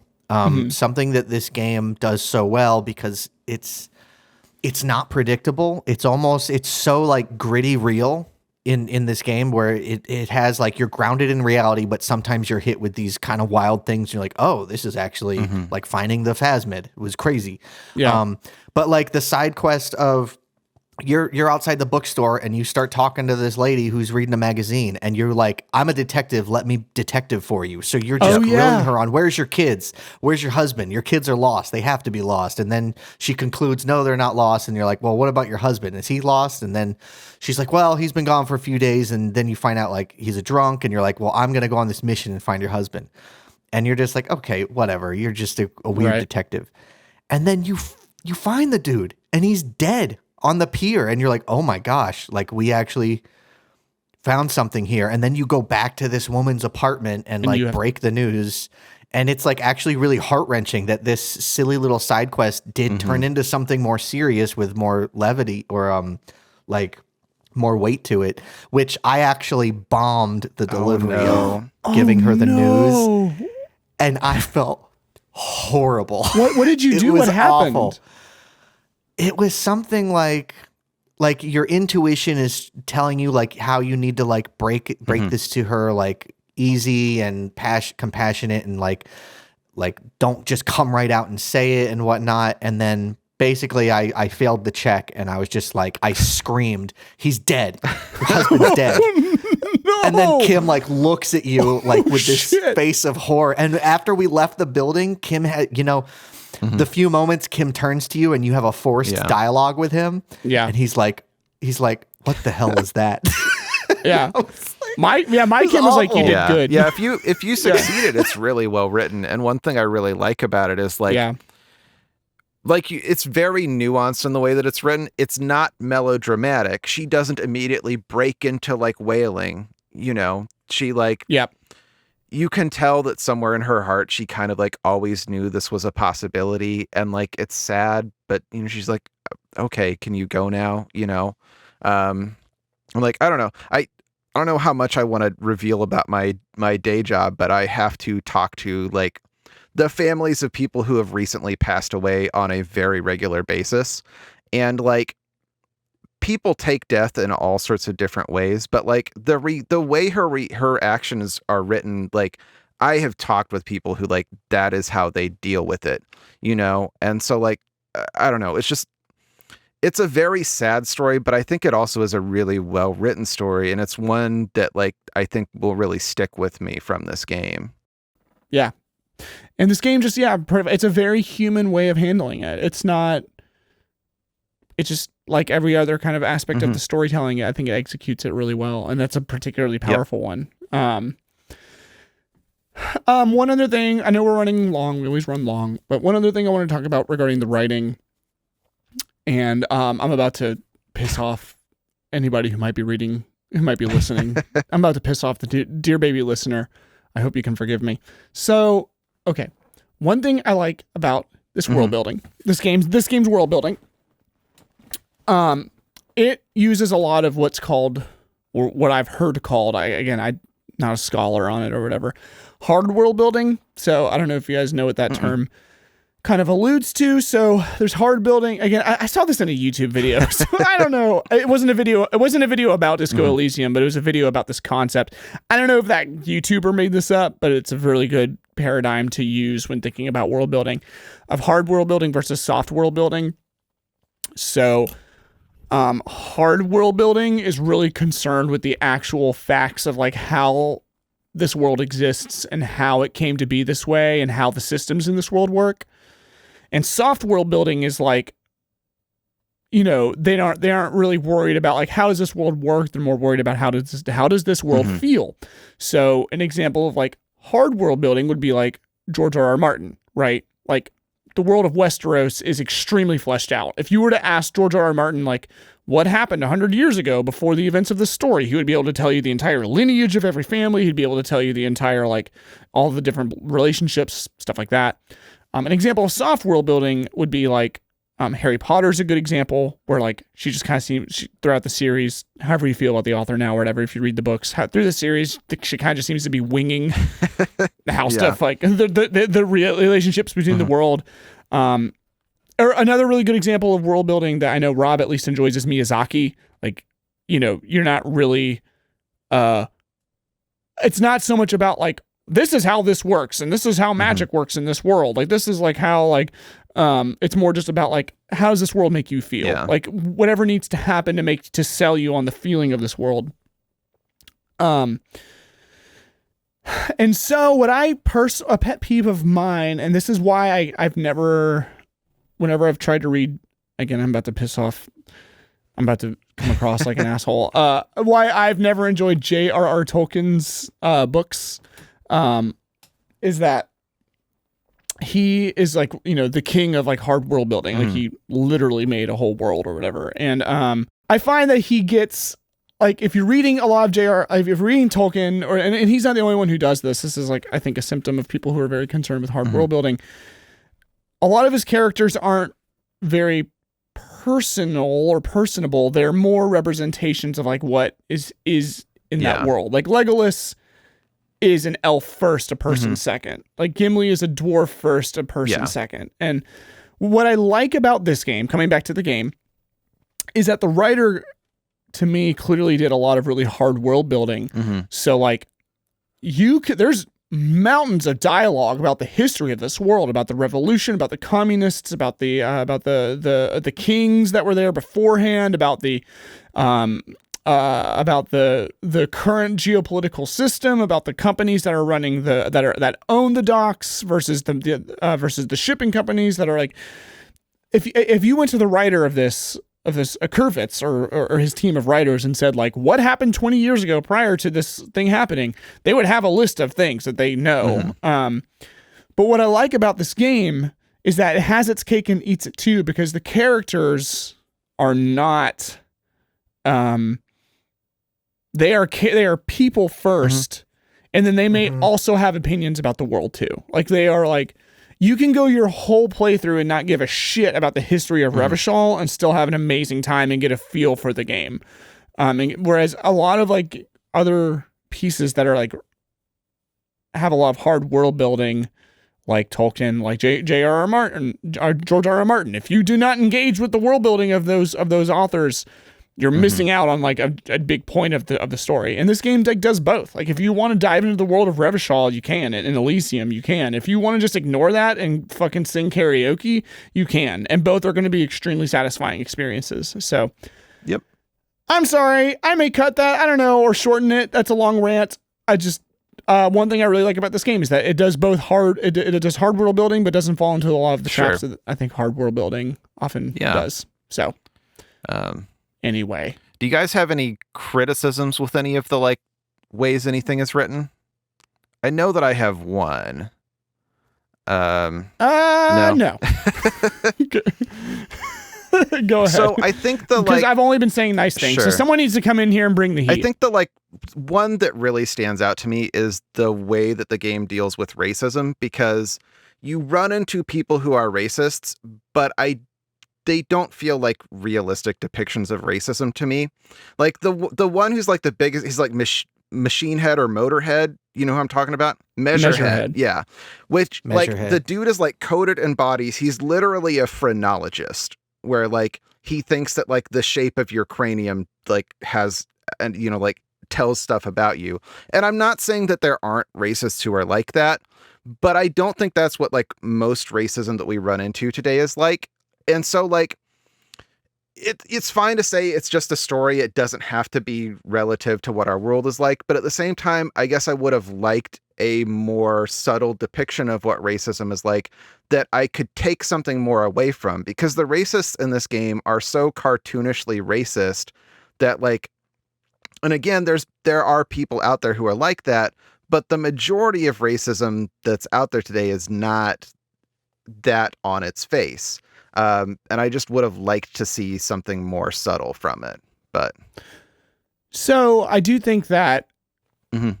I think that, well, again, I'm treading into some dangerous waters, but I think that there are more subtle depictions of racism, and you see it by how some people treat Kim. I think that is the more subtle. Like, there's a few people that give that kind of treat Kim differently or give him dirty looks or whatever because of his race. One aspect in particular stands out, and it's not the cryptozoologist, because he's a delight. His part, partner, okay, I do remember that. Is like you can't. It's like he's subtly, again, far be it from me to determine what is subtle and unsubtle and offensive and unoffensive. But he's compared to Measurehead, who is like, he's literally a phrenologist. He's a lot more subtle than like Measurehead. And you can coax it out of him if you talk to him to get him to be more upfront with his beliefs. And he's actually the owner of the cup. I don't know if you guys uncovered that. Like the cup, the racist cup you find in the dumpster, it's his. Oh, I didn't know. So he will, like, when you first approach, he gives some kind of more subtle dialogue. Like he says like something that's like kind of in poor taste or something, or gives a side eye. I don't remember the exact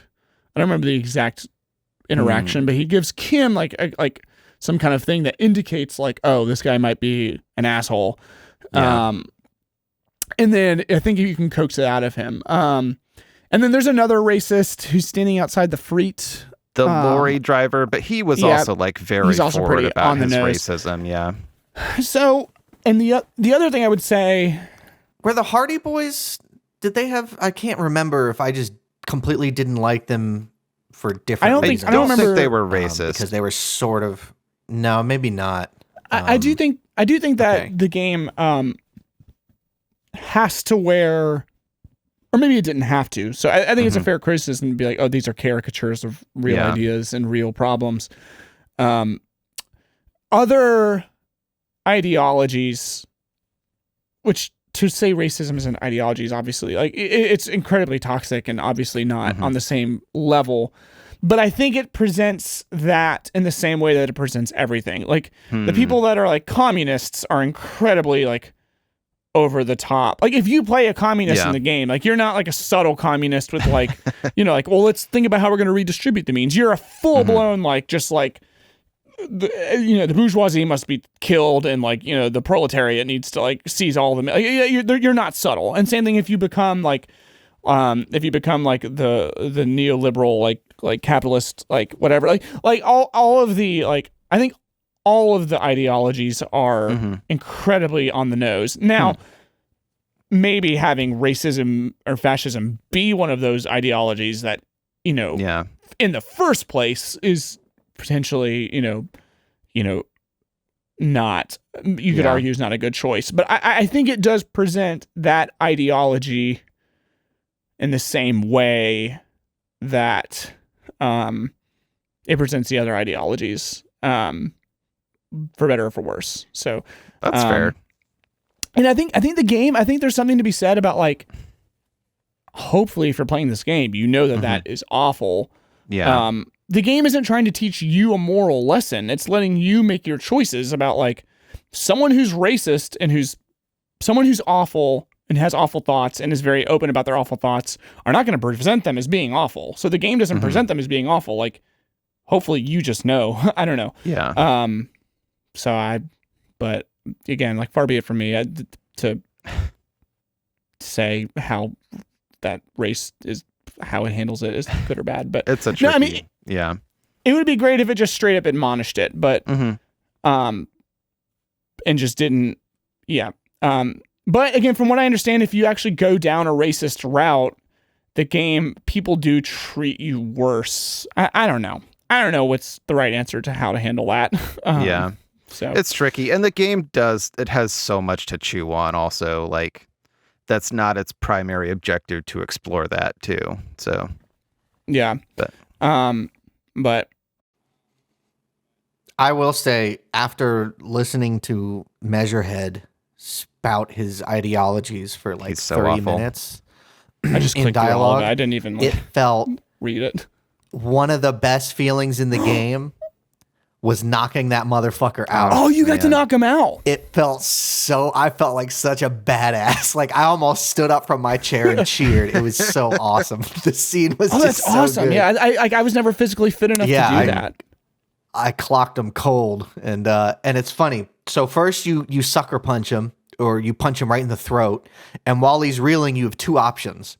One is like go in for another like haymaker swing and finish the job, or another one is like back up, do a flying 360 spin kick, and you're like, okay, obviously not that one. So you try to punch him again, and he like catches your fist and then like breaks you. Like he stands up slowly and like you crumple. So I was like, no. So I did it again. And the correct choice is the flying 360 spin kick. And it was so awesome. Yeah. Good. Okay. Well, I think we've plumbed the depths. Should we cast our judgment? I mean, do we want to talk about the resolution of the big mystery? Oh, right. Yeah, we can talk about the actual plot of the game. Yeah, sure. Yeah, I wasn't really super satisfied with who it ends up being. I mean, again, I think it's kind of grounded in realism. Like in real life, like a lot of mysteries aren't going to have this amazing like denouement, like parlor scene where the murderer is this like really emotionally satisfying answer. Like a lot of times murders are just random assholes, and that's kind of like what this ends up being, more or less. It's not like it's not like an Agatha Christie novel where you could have figured out who the murderer was earlier on. Who the murderer is, you literally cannot find out until you run into them, and you don't run into them until the end of the game. Which, like, I don't mind personally, because like you said, Figgy, like that's kind of grounded and realistic. But I don't know. I mean, like, I found the interaction with him really interesting. Like, it's dark and sad and fucked up, but I don't know. Yeah. Yeah, I mean, in part, you've come to expect.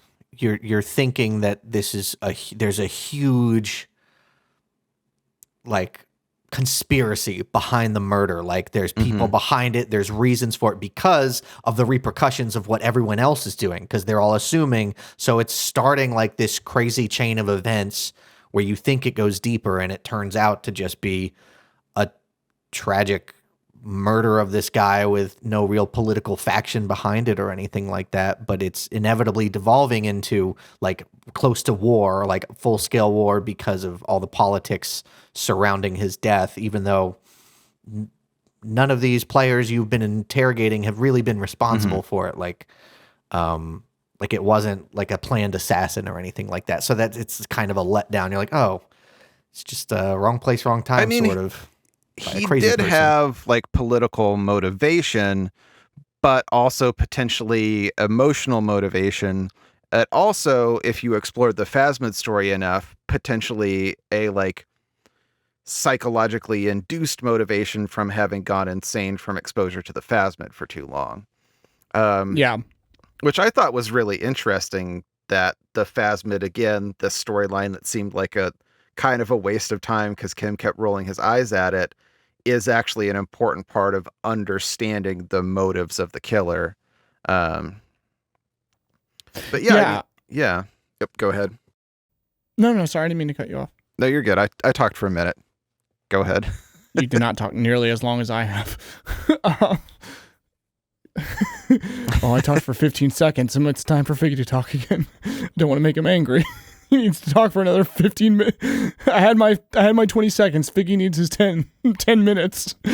I can keep going if you want. I don't know. Whatever. Okay. But no, yeah, that just the characters. I think I would have been more satisfied, kind of like what you said, if you had met him earlier. It's just because at the end he just kind of shows up as like, oh, okay, this guy that I don't know or care about or did it.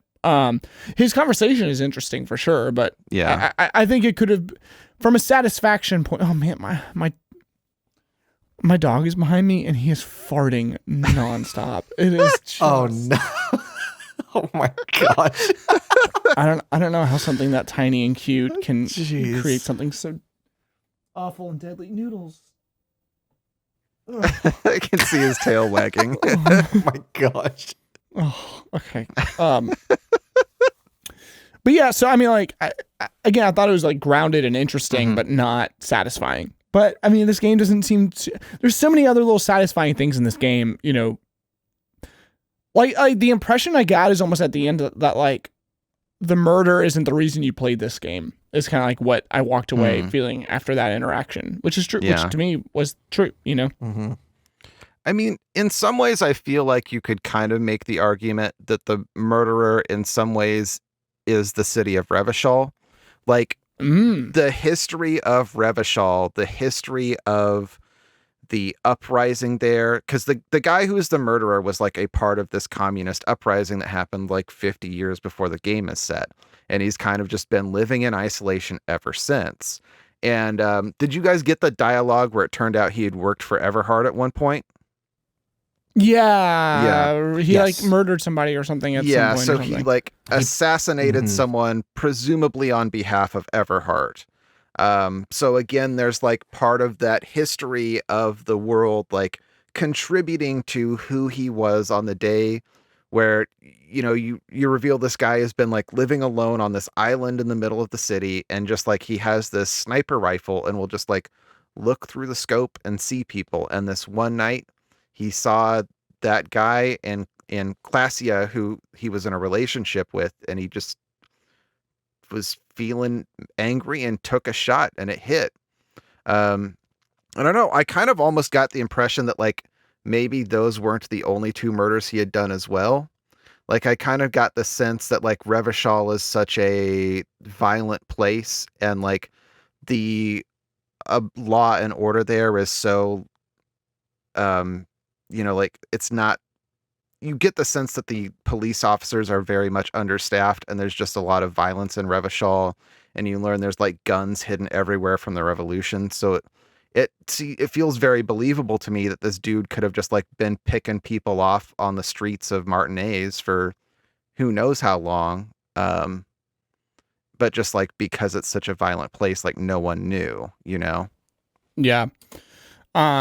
Yeah, I think that's a really good way of looking at it, is that it was ultimately the city that killed him.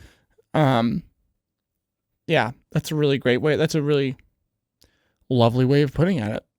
It's almost like that would be an insight you would get from Shivers. Yeah.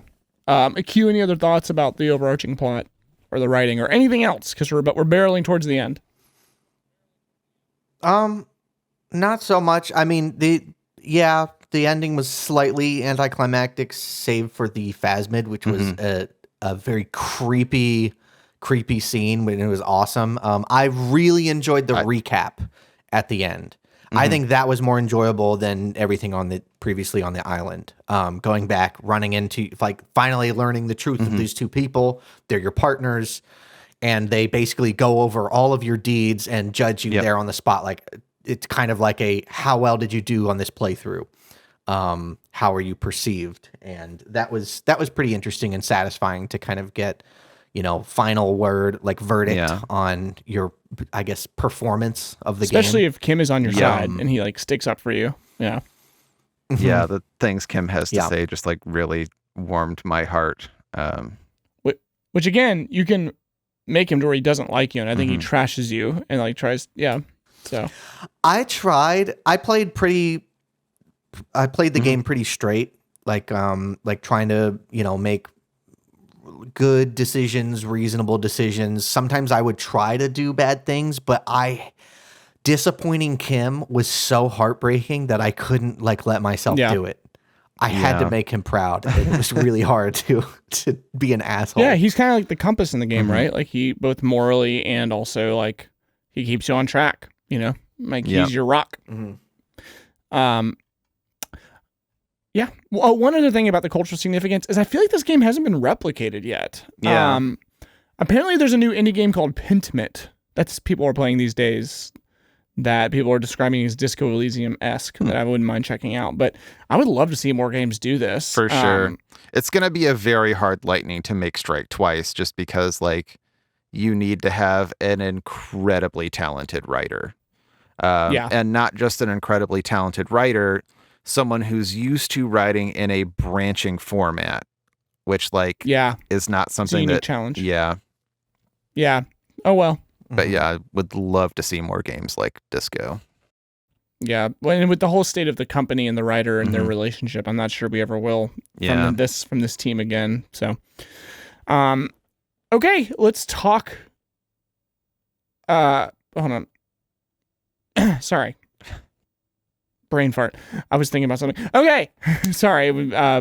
Talking for a long time, my brain starts to go. Good, it was a brain fart. I really thought it was another noodle fart that you were riding through there. No. Just white knuckling it.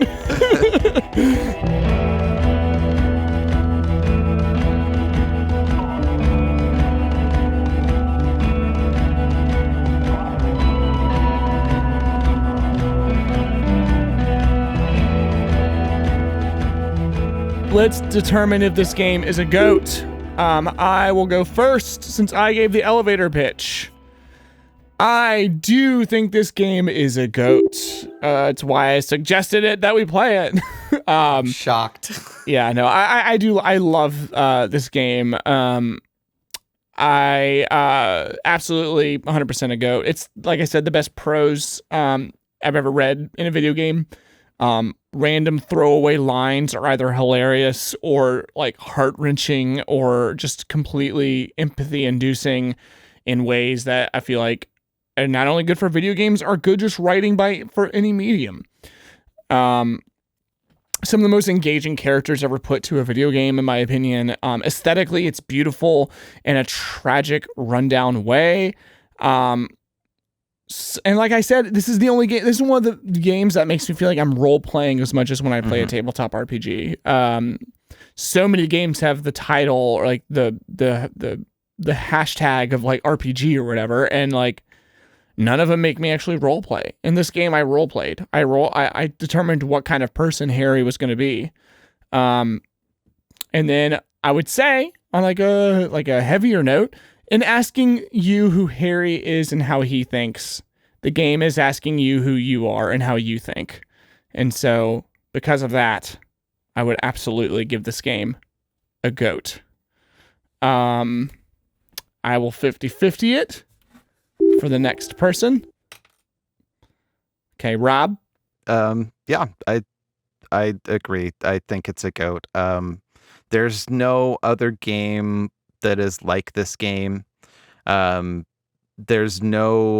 can't think of any game that I would say has better writing than this. The voice acting is all incredible. Just like the experience moment to moment is incredible. And like, it's a game that I think will really like stick with me. I've played so many games that like it was fun while it lasted, but like I'm gonna forget it, or like I'll just remember little bits and pieces. But like Disco Elysium has so many parts that just like speak to your heart, speak to your emotions. They tug on your heartstrings, but not in a melodramatic way, in like a real way.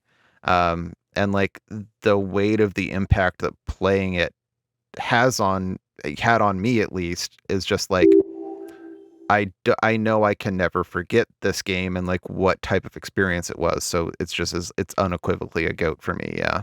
Yes. Okay. Q, how do you feel about this game?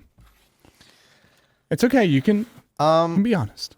This was a really tough one to rate because this game is so unique, and I really don't have any other game experience to compare it with. I feel like I don't know if there's any. I'm sure there are games that are similar to this. I haven't played them, but this one just feels like it really stands alone for exactly what Disco Elysium is.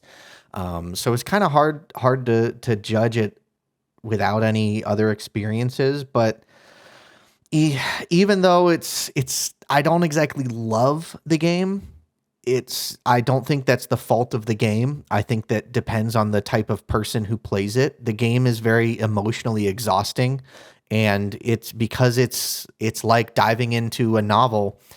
It's kind of the same, like you have to be in the same mood of sitting down to read a book. You need to feel like you want to sit down to read a book, opposed to other video games where you just zone out and you're just, playing a video game. It's a different experience. But it was incredible. I'll start with this. I think the game is a GOAT. Huzzah! The writing was phenomenal. It was phenomenal writing. It was so beautifully done. The game was so carefully crafted. The level, like the map design, the dialogue design, the voice acting. The RPG system is what really sold me and blew my mind of your choices mattering, because you're creating your character basically throughout the whole story, and it changes so wildly, and your experiences can change so drastically on, your stat points, what you don't even get the option of seeing in the game or what will show up in the game is entirely dependent on the way your character thinks and how your build is. So I think it deserves it. Even though it is so unique, I don't have a lot of other games to compare it with. It's obviously this game is a piece of art. It's beautifully done. Yes. I see that smug face. I didn't think you were going to give it a GOAT, Q, because this episode you've been pretty glowing, but behind the scenes you were a little bit more like reserved on it. Kind of like you said, it wasn't for you. It was tough to get through. Like, it took me a long time. I mean, BioShock, I put 56 hours in 2 weeks. This game, I put 36 hours in a month. Yeah. Just because it's harder to sit down, to be in the right headspace to feel like sitting down and playing this game. I definitely get that. I played this over 2 months, and there were times where I'd take a break for like a couple weeks just to take a break from it, because it is a lot. Yeah. Yeah. I totally think that's fair. Mm-hmm. All right. We did it. Another one another one down in the books, gang. There we go. Dear baby listener, thank you for listening to us and our thoughts about Disco Elysium. It's a great game. You should go play it if you haven't. Or don't. I can't tell you what to do. My name is Alan Newton. I go by Figgy_O on Twitch if you want to follow me there. I'm joined today by Q. Sup, I'm Q. Also, some people call me Rat. By the way, please check out we have a YouTube now, G.O.A.T Games, I guess /YouTube, whatever that is. It's called G.O.A.T Games. It has our little logo on it. Check it out, because we're gonna be putting snippets of us recording the podcast. We'll have highlights. You may even see faces and cameras. We have a Let's Play channel where I'm playing video games right now with Figgy and hopefully some of the other co-hosts, where we just kind of banter and have fun and play through different games. So check it out. Should be a good time. Hell yeah. And I'm gonna plug all the stuff too, but we also have Rob. Yeah, I'm Rob, Super Captain Rob on Twitch, so twitch.tv/supercaptainrob. I do variety streaming. We play lots of different types of games, but it's also just a lot of interaction with my community, who are all incredibly lovely and very welcoming. So if you would like to come by and hang out, I would love to say hi to you. My community, I promise, would also love to say hi to you. So, hey, come on by and hang out if it sounds like a good time. Nice. Wonderful. And just some housekeeping. This podcast is produced in association with The Network. You can find our podcast and other great shows at www.bicbp-radio.com. We have, as Q mentioned, in addition to our podcast feeds, we have a YouTube channel where we will hopefully be, where Q has already started posting some of our old episodes, our whole episodes there. And then hopefully we might have some clips, some YouTube shorts or something, trying to game that algorithm. We also have a Twitter currently. I don't know. Twitter kind of seems to maybe be burning down the house. The walls are closing in. I don't know. But right now we do still have a Twitter at Goat Games Pod. You can email us directly at goatgamespodcast@gmail.com. We would love to hear from y'all. We have a Facebook page. That's there. Also, please like and subscribe to whatever podcast service you prefer and leave lots of stars at those services and leave a review on Apple Podcasts, please and thank you. If you like us, tell the truth. If you didn't like us, then lie. It's for a good cause. Tell your friends. Tell your family. Tell your enemies. I don't care. Just tell people about the podcast. Did that, probably sounded a little too desperate. Well, too late now. I think that's all of our socials. Join us again next episode where we will be discussing Bayonetta 2. Bayonetta 2. Should be much lighter. Yeah, exactly. Yeah, the last few games have been a little bit of a bummer. Well, I mean, Mario was good, but BioShock in this game were kind of bummers. But, it takes all kinds of video games. It takes all kinds. Sure. So, yeah, we'll be playing Bayonetta 2 unless something changes, but that's the plan. Yep. Okay. Till next time, listener. GG's.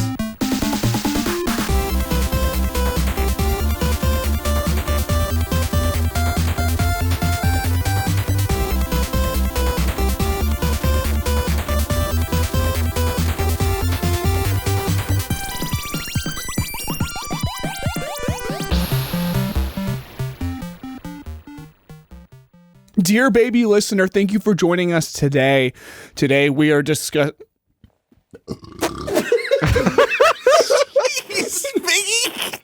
Get it together, man.